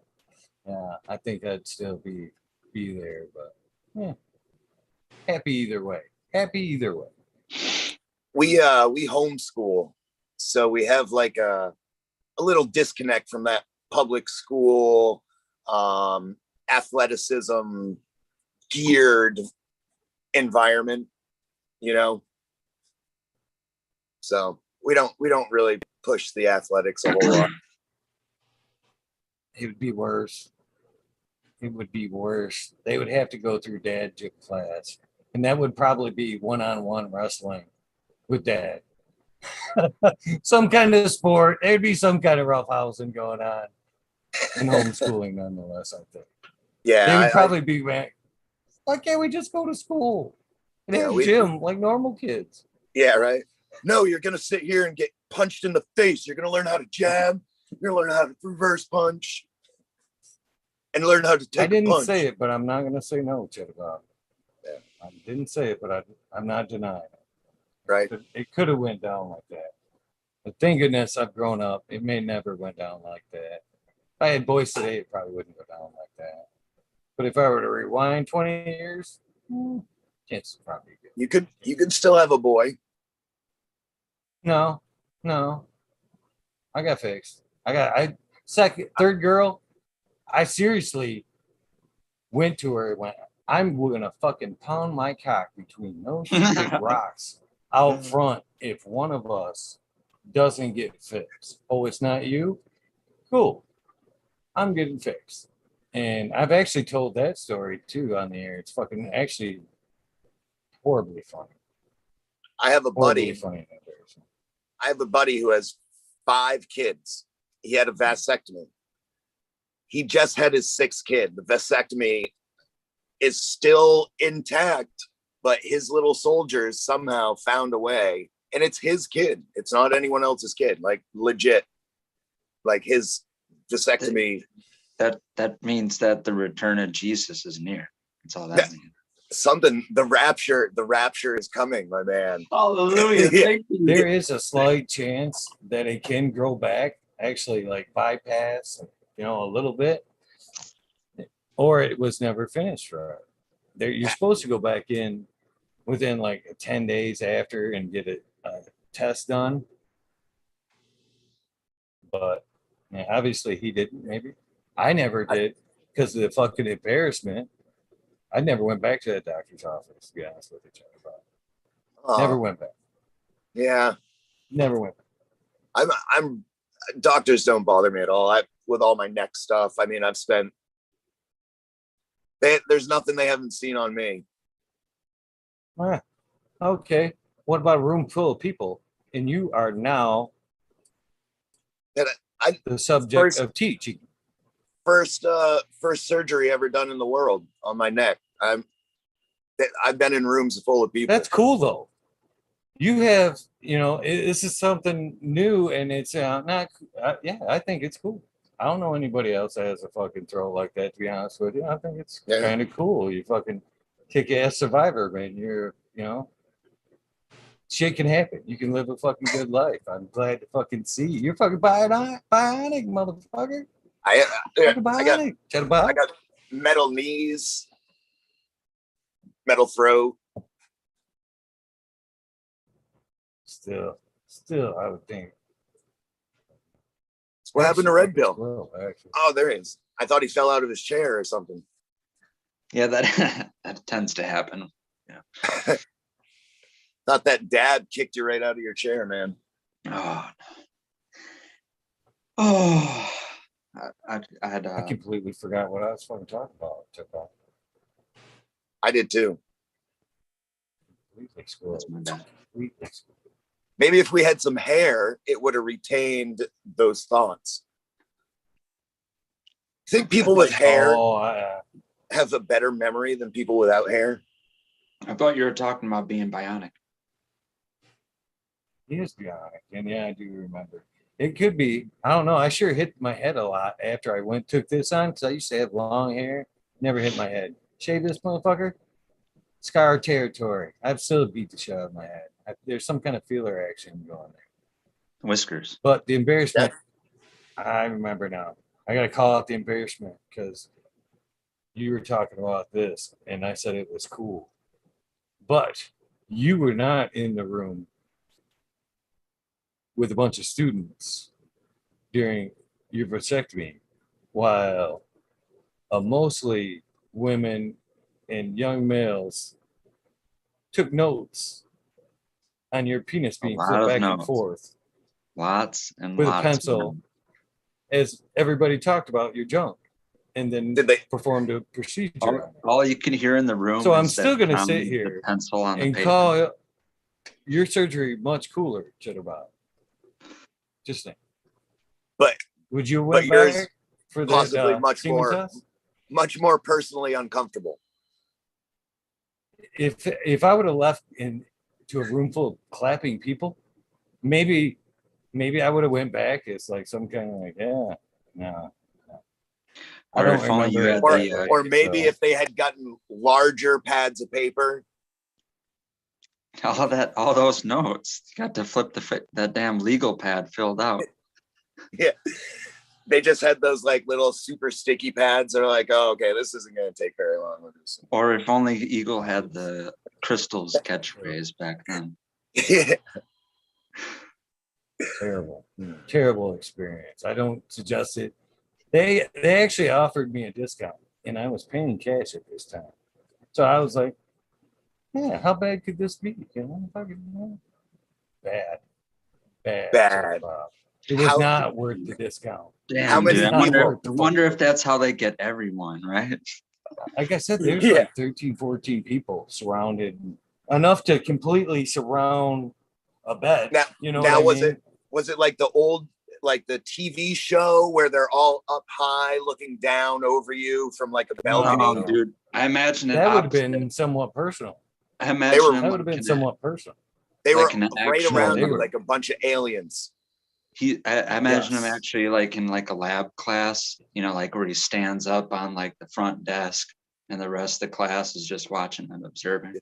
It was actually a vertical vasectomy. Yes. They didn't put him on a table or anything. They just stood him up and had him hold his, Even like lazy and just like, rotate. okay, hold your gown up over your head. This is just going to take a second. You're going to feel a it needed small some kind of pinch. embarrassing fucking penis belt to keep my shit out of the fucking way while they worked on my balls while I just stood there. That's Otherwise, I would have probably had to just shamefully hold it.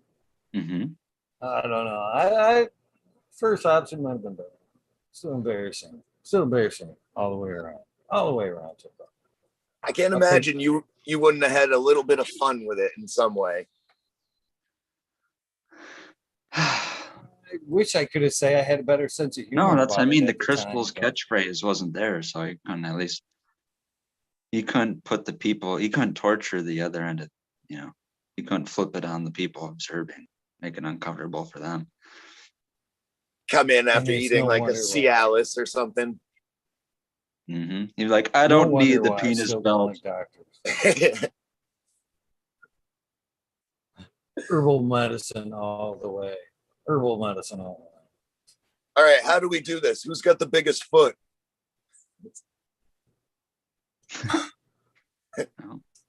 Size 9.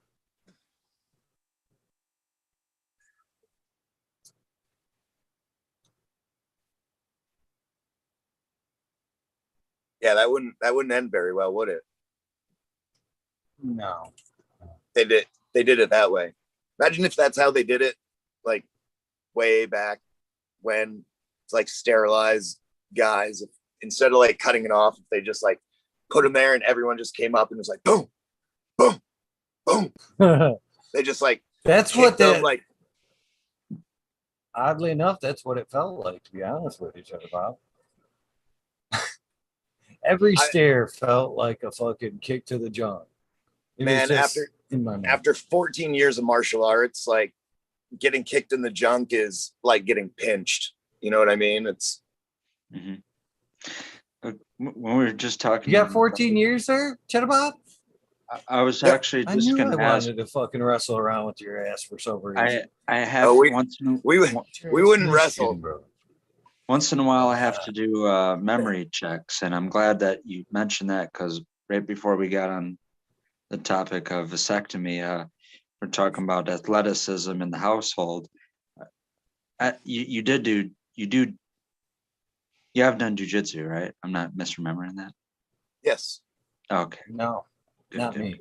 I'm looking at studying jiu-jitsu. So, But Bob, Well, you? Yes? I've I took also Still jujitsu. take you on that ground game. I was taking jujitsu before jujitsu was cool. I started in 1986, wow. and I took it for 14 years. So, almost 2010. But in between that, I fell off the cliff and crushed my neck. That's why I had to stop. And I also blew out my ACL. So you don't want that Husamar Palhares like knee locks. Mm-mm. No. Actually, that's what I wanted to do. I wanted to box or be a fighter because during when I was a teenager, the UFC was just coming out, like just starting. And we had this guy in our dojo that was actually security for one of the fighters out in Colorado one year. And he came back and he just was talking about it like it was the best thing ever. And that's what I wanted to do. And then I blew my knee out, and that was pretty much the end of that. So yeah. Cheddar Bob, what makes you think we wouldn't wrestle though? With your jiu-jitsu skills, it's all ground game. What makes you think that I wouldn't take you to the ground and it wouldn't be a jiu-jitsu match from there? Because I wasn't trained to wrestle, man. I was trained to do 3 things. Like, this is back in the 80s. So I was trained to break, maim, and kill. That was like, it wasn't taught as a sport. You know what I mean? It was taught as like legit defend yourself, like in 3 ways. Right on. It's just instinctually, I don't wrestle. As long as we can shake hands when we're done, I'm good. Oh, dude, I'd give you a big hug. Give you a big hug. But yeah, just instinctually, my instincts aren't to like stop, I guess, if that makes sense.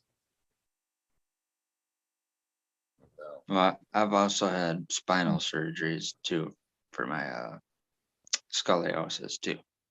Fusion. What do they do for that? Well, for me, it's on the bottom. It's like it's fused right to the spine. I don't know how they did it, but it's bone on metal fusion, and then that is a whole, like a scaffolding. It's kind of like that. It's parallel with the spine. I think it's maybe like in a couple semi-articulated pieces, but the bottom of it towards my tailbone, that's where it's actually like anchored in.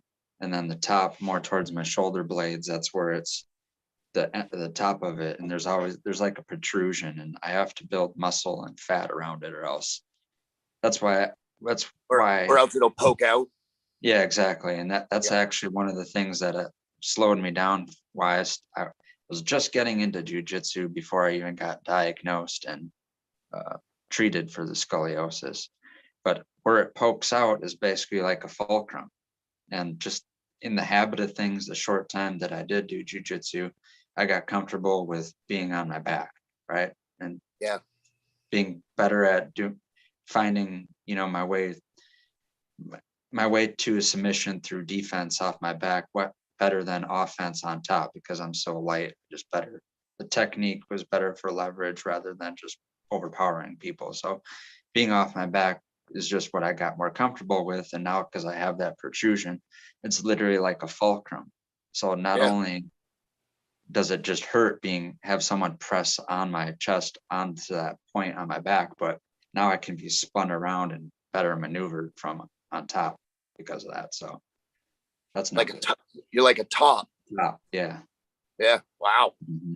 Man, I can't imagine that must hurt just anyways so you had surgery after you were doing jiu-jitsu? I never, did it in an actual like class setting. Never was either did it in a gi or had, professional training. I just did it with my buddies who did have professional training. Yeah. Two of them dropped out of it, and one of them still doing it. I kind of lost contact with him last time I did talk to him. He just got his blue belt, so it's been like a year and a half. I'd hope if he was still really doing it, he'd be almost at his purple, or already have it by now. So belts are more of a signaling thing, like it's more about, you can be a white belt for 25 years and still have more knowledge than a lot of black belts, like. Yeah. Well, he always, go ahead. My bad. Oh, no, I usually end with an so. Oh, well, he always encourages me. He's like, well, you because like I said, he progressed at it way further than me, and he competes. And then he like, if you picked up where you'd like leave off, you'd pretty much be like a white belt with a stripe at least, you know. So, but I don't know. I don't know, just had fun with it. Didn't really get back into it because I look at it as I never got injured doing it, but because now this situation, I could get injured doing it and probably be way worse than. So your surgery, the piece of your spine, the fulcrum, came after you were trying jujitsu, right? Yep. Oh, okay. All right, man.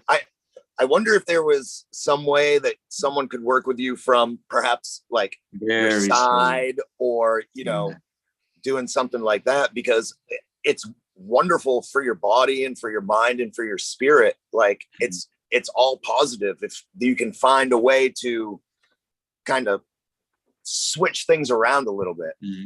I definitely wouldn't say no to it. Like I said, last time I was talking to my buddy, he wanted to try to get me back into it, and he said that there's someone that with somewhat similar physical conditions but smaller than me, so that way that they're not gonna accidentally hurt me just by having way more power than me.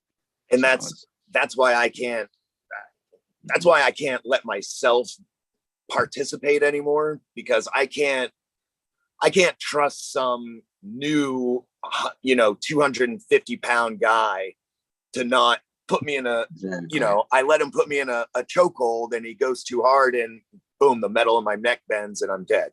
It's like I can't trust other people's control issues anymore. So yep, just the way it is. I mean, I loved it. I loved it. Like that's all I did. That and basketball and baseball and golf and martial arts until I was like 20.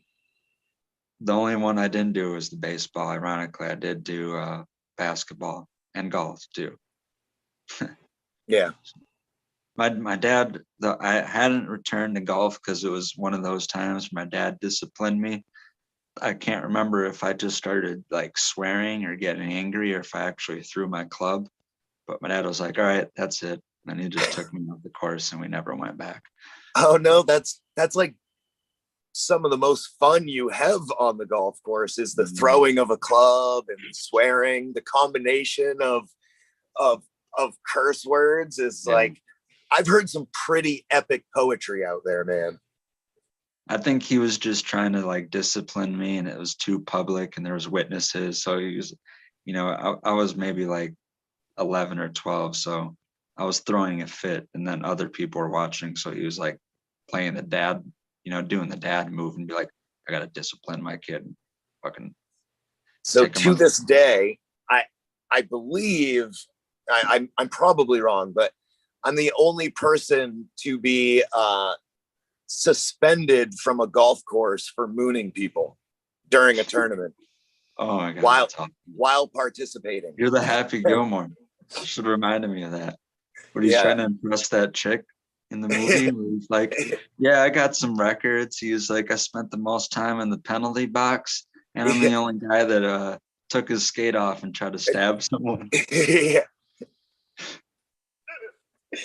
Yeah. I caught a 2-week suspension. I finished the round. I got back up to the clubhouse, and the clubhouse manager, he's like, Cedric, can you come with me for a minute? And I was like, yeah, man, no problem. I think we had done well in the tournament. And he's like, so you mooned people out on the golf course. And I was like, yeah, I did. I was shit-faced. He's like, well, we can't, I've never had this happen before. I don't even know how to deal with this.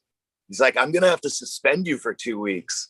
And I was like, suspend me? What do you mean? He's like, just don't come back to the course for 2 weeks. And I was like, yeah, okay, that's cool. I get it. So, yeah. Luckily, we have 2 other golf courses on the island, so. You're muted, Eagle.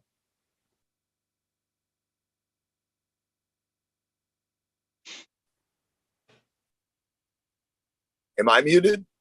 No. No, it's me. It's me. Oh, okay. It's me. I Okay. didn't realize you. I only paused there because I was waiting for Eagle. Oh, yeah. I was like, what's going on?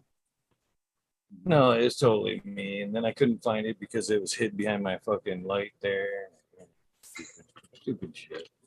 At least they let you back. That's what I was saying there, Cheddar Bob. Yeah. They let you back on that course? They did. They did. I actually, I won the President's Cup that year. So now they have like this just stain on their golf course championship trophy. Mm-hmm. Cedric Damon. Of a winner. Yeah. Cedric the Moon David. Well, boys, it is way past my bedtime. I was just gonna say the same thing. I got work to do. So nice seeing you. I'll shoot you my address on Instagram here. Please do. And Red Pill, good to see you. Yeah. Tony's got his updates. Yeah. Stuff's coming along pretty well.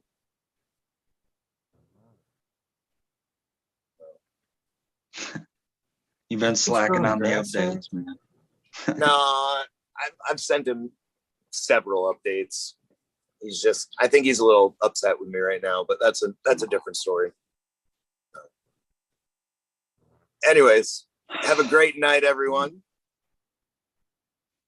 All right, good seeing you. Or morning. Or Have a good morning. Yeah. I got 9 holes waiting for me in about 4 hours. So kiss the fog. Hello. Yeah, right. Yeah, I will. All right. Have a good night. Peace out. Peace, brother. All right, that completes another 0.5 wormhole episode. Yes, sir. Another good one. 370.5. Congratulations to, what is it? 3? How many people are getting a t-shirt? 370. Oh, no, 3. Yeah. 3. You want one, Red Pill? Hit me your address. I'll send you one, brother. Okay. I'll send you a shirt. Why would I not? All right. I was feeling a little left out. I didn't want to say anything. I need some t-shirt love. I want that t-shirt hug around my body. It's soft. It's soft. That polyester. I've been hearing about it. Everyone's raving about it. It's comfy. It's comfy. You'll see. You'll see. Okay. All right. Thank you. I appreciate it. I'll be sending you that info. Yeah. I'll be looking for it. Sweet. Have a good day, brother. Yep. You too. Peace out, everyone in the chat. See you guys later. Adios. That does it. 370.5. Thank you guys very much for hanging out with Smiley and T-Dog earlier when I was still on the table. Smiley holding it down. Got much respect for that dude. T-Dog, a great guest tonight. Still didn't have no quorums about me not showing up. Didn't make a big deal. Nailed down an excellent episode with Smiley. Tons of respect. And everybody that jumped into the wormhole, bingus, red pill, cannatrooper. I think, and Cheddar Bob. Can't forget Cheddar Bob. Cheddar Bob was here. Thank you guys very much for popping in. You guys that won, please do hit me up with that address so I can get your stuff out to you. Wrong fucking song. How would you two, how you gonna start out like that? And find my speakers. Dang, Grower, what's up to you? Good morning, good night to you as well. Fucking speakers going. I don't know why this thing is not playing fucking music. I do have music or commercials.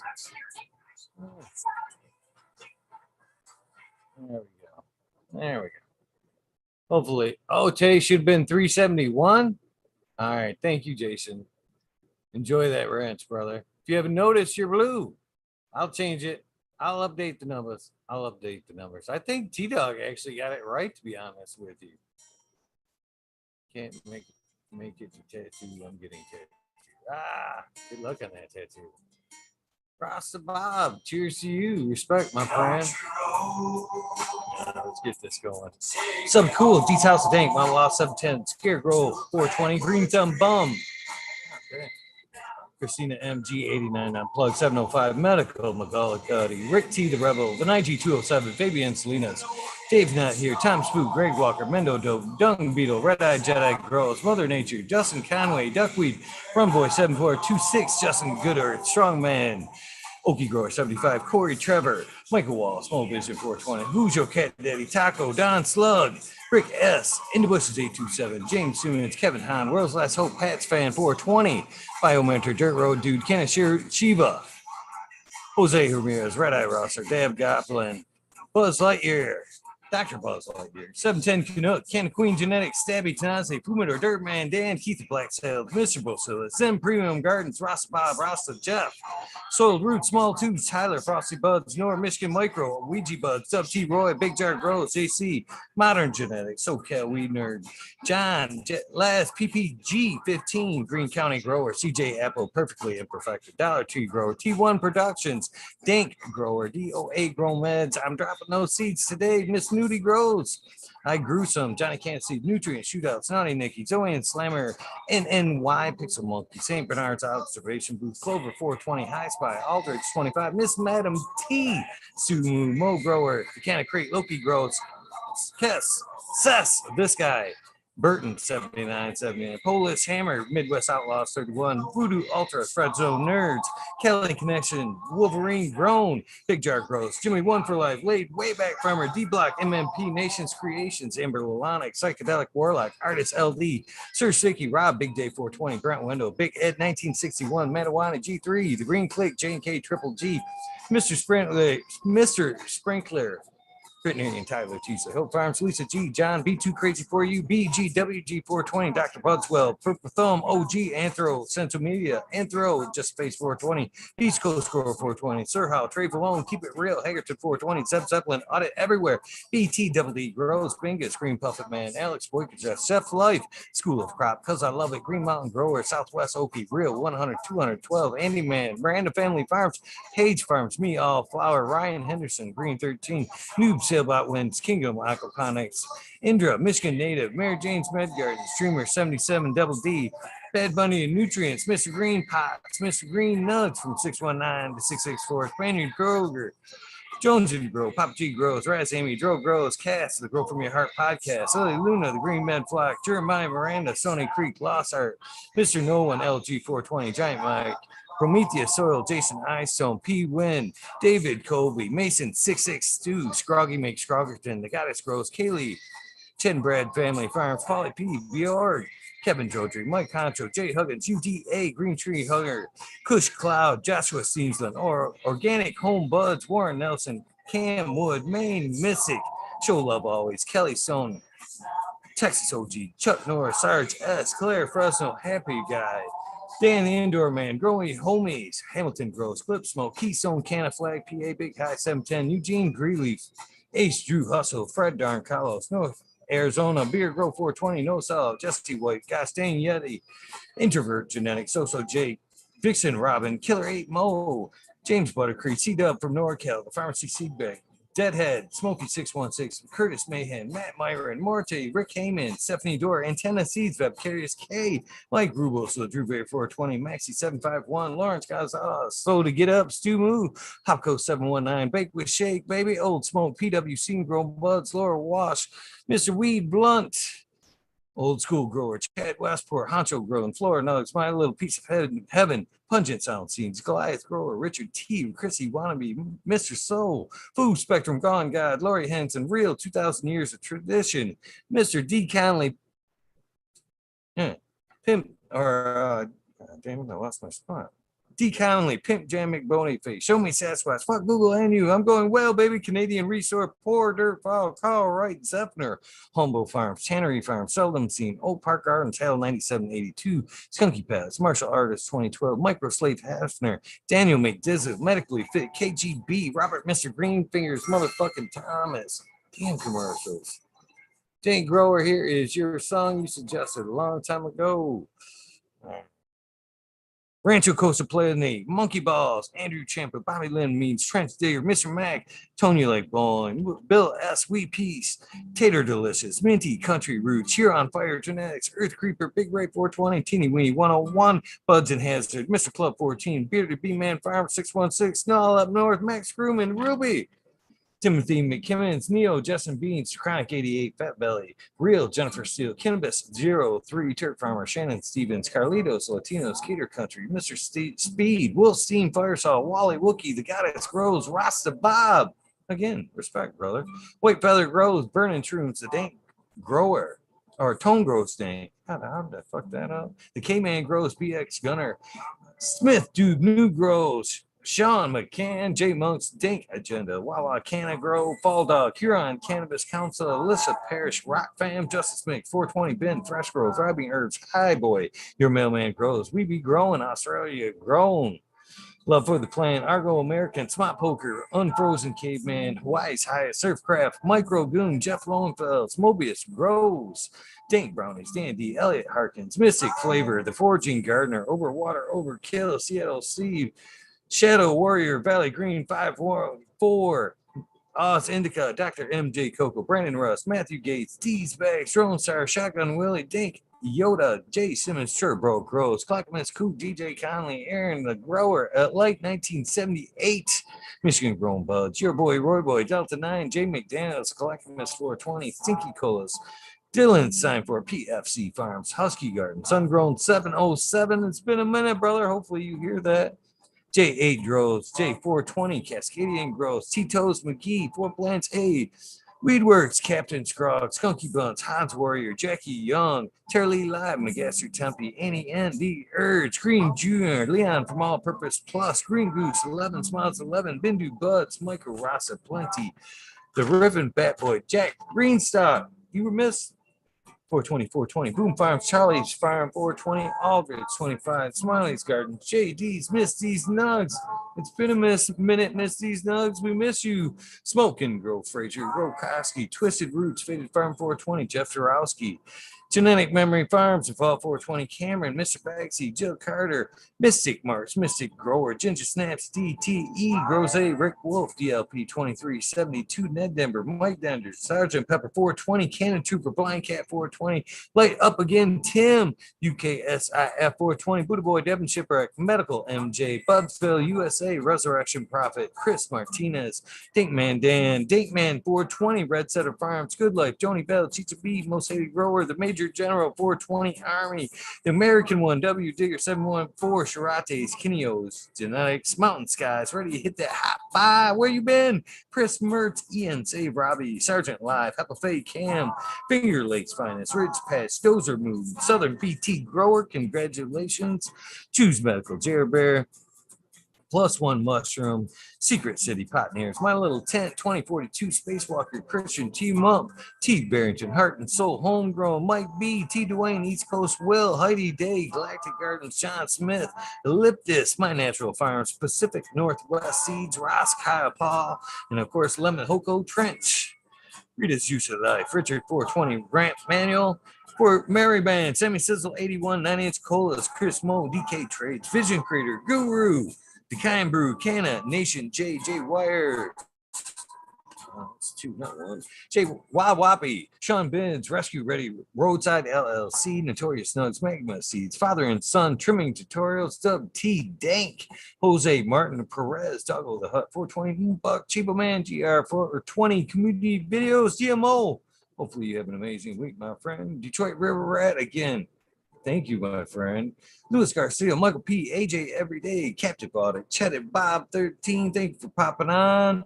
Main Grower 420, Cookies, Coop, Jay Kendricks, In for the Grill, Backwoods, All Good, Sally Mansell, Adam Skankin, Chanel Simpson, One Smoke Away, Ganja Rhodes, Kazoo, Aaron Burning Shrooms, Mr. Lincoln Stinkin, Angel Studios, MG, the 420 Grow Tent, Paul Diella, John Fleming, Dankovich, Chemo F Sky, Fibro Flower, Polly P, Seldom Seen, Elevated, Lenny Organic, Sunman, Chiba, Sunny, Jeff Popalik, Ricardo Sosa, Dan J, Earth Friendly Farming's Candy Forest Farmer. Fuck all that. B, the Misfit Grower, Jason Lyon 512, Snake Eyes, Northern 4466, Jason Greystone, Stony Baker Man, MD, Stony Creek, Russ Sonic, French Dweller, Tarzan Superman, Old Man Hermit Hash, Freebird, Mold Grower, Matty Gar, Simple Man, Survival Time, Tim Blake, Goss Coast Chronic, Stink Fat, Caballero, just Caballero, I'm not trying that last one. Harley Grower, Gen God, Steve Collins, Sonic Kendricks, Property Maintenance, Sharpie, The Island Hayes, Scuba Steve Speaks, GR, Rain, Randy K, Steve Collins, TCDR, you another one that's greatly missed, Claire Killian, Wardrobe Farming, Randy Grande, Pit 1000, Ace Boog, 3223, I seen you the other day, Wake Up, Captain Freedom, B Puffer Smiles, 15 digits, Michigan Ganja Move, Hash, Fred G, Super Bob, Super motherfucking Bob, Groski 808, Weekend at Birdies, K-Bag, Justin Station, Strong Sound, Organic, Zippy, iMedic, Honesty, K Little, Me All Flower, Brent Boog, Todd Kendricks again, Kendricks, Newton, KNT, Chris D, Truth Sim, Bowtons, Fo, Natty Dread, Barbara Matthews, Ancient Soul, Grown, Kevin Jujitsu, Kevin, Canna Health and Happiness, Berserk 215 Collab, Low Cut, Albert Tremley, Mo Main Meds, Raz Benchy, Helen, huge anus, James T, Atomic Spoon, Miss Jill, Big Daddy LT Gardens, High Flyer 420, Lobster Brush Bro, Mother Tree Main, Red Pill, of course, your boy Roy Boy, Aesthetic. I'm gonna probably fuck that one. Shannon Gibbons, Ruhan, Rick W, Comfortably Numb, One Smoke Away, The 840 Show, Richard Lamb again, Cannabis Pursuit, K Rolling, K Worthing, Worthing Buzz. Seems like we've been a minute since I've seen Worthy Buzz in chat. Logan Man 81 of the Oil and Flower Podcast, Buddha Blake, What Is Up, Warren Dixon, Pink Lady Luck, El Mondo 420, surrounded by Keith Ferrari Farms, Fringe Dweller, Single Fathers, Happiness Without Guilt. Holy shit, the list just keeps going. Richard Forbes, Daniel Pimenta, Before P-Funk, Nick T, John Reese, Without Bob, Prince Patty, Daniel Bergman, Green Puffin Man, Daniel B. Dungley. I'm never going to get that one right. I might just have to get across that one off instead of embarrass myself. Every night, sorry, B. Dungley. James Chung, Sarge Gross, 818, John Wayne, Culling Roots, Carolina Roots, that is. Sister Golden Hair, Deanna L. Dankarino, Kane F. Gardens, Blank, 1030, Choose One, 10, Only Feet, Farmer James, Crypto Dope, HIP Grower, Matt Javine, Dan Marino, Chronic Wonders, Sunrise Grows, Top Floor Genetics, Mole Vision 420, Can2 Cannabis, Jess Fisher, My Dog Nelia, Rooster, Alex Hardy in the Hardy Gear. Thank you again. That was some amazing hash, brother. Amazing hash. It's been a minute since I've seen you in chat. Since your episode, maybe? Question mark? Alex, Rooster, Matty Cropper, Daniel Grows Photos, Mitten Grown Meds, Sunrise Grows again, of course, my girls, Lexi, Brittany, and Coop, No Limit, 916, Grumpy Toad, Alchemistin. I don't see you in a while either. Can I make Soil Bone Addiction, Ross, Joe, Alex D, Dirty Ore, Catfish, High Power, Thunder Dan, Propagation Station, John McDaniels, Lisa Marie, Sergeant Grows, 818. Twice now. Blaze Daily, Fried Piper, Perpetual, Eagle Proud Warrior. I still think that one was a setup. Sarah Smiles for you. Frank Usada, Dank Duchess, the Dank Duchess. Kino, Kelly Maxwell, Captain 420. Thank you for your episode. I greatly appreciate it. Look forward to you could have popped in tonight, Captain 420. Now I look up and see you right there. 120 to 160 strains. You could have been in chat tonight. Sink Fat, what about Bob Ill? Jester 420, Pop Shrooms, John Grosky, John D, Dugan Gangsta, THC 4, PTSD, T Barrington, Honcho Grown, Swamp Cat, Paul Arrow, Canna Binka, Bessa Because, Joe D again, Manny D, Canafari. Thank you again for your gifts, man. Those seeds, the hat pins, the slaps. Pretty awesome of you.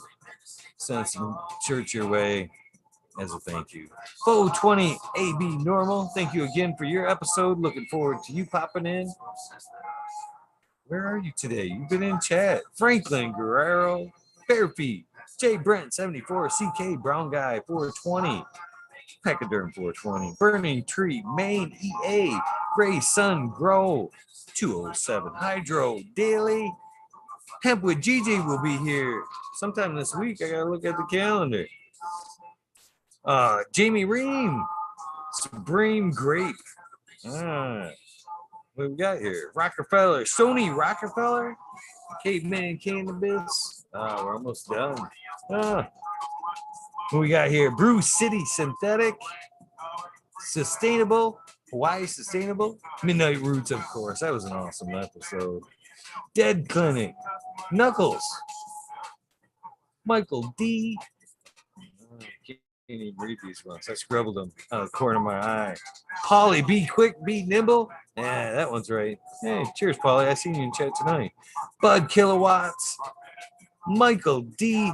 4889, and of course, Weedus 207. Can't forget Weedus 207. He's not last, but not least, but he is definitely fucking rememberable. You know why I remember that? Because he's never on the list. Huh? He's always last, and last, very memorable. But that does. You're very memorable, Weedus 207. Man, I'm too tired. I gotta watch this tattoo, get my ass to bed. Thank you guys very much for tuning in again. It's Monday. Look for the wormhole, 2 a.m. The wormhole, 2 a.m. Eastern Standard Time. I guess that would wink at what? 12 Pacific Standard Time? Yeah. Join me tonight. Hopefully, maybe Captain 420. Some of these other cats I see in chat that has these numbers. Ooh, who else? Rasta Bob. I would love to hear from Rasta Bob. Hint, hint, Rasta Bob. You always check in for the shout outs. Hopefully you're still listening, my friend, my cannabis brother. Come on for the 420 episode. Please hit me up for that, Rasta Bob. I'd love to get you on for the 420 episodes. Pretty please. Let's get you in. Apple Man, Murky Leaves, Problems.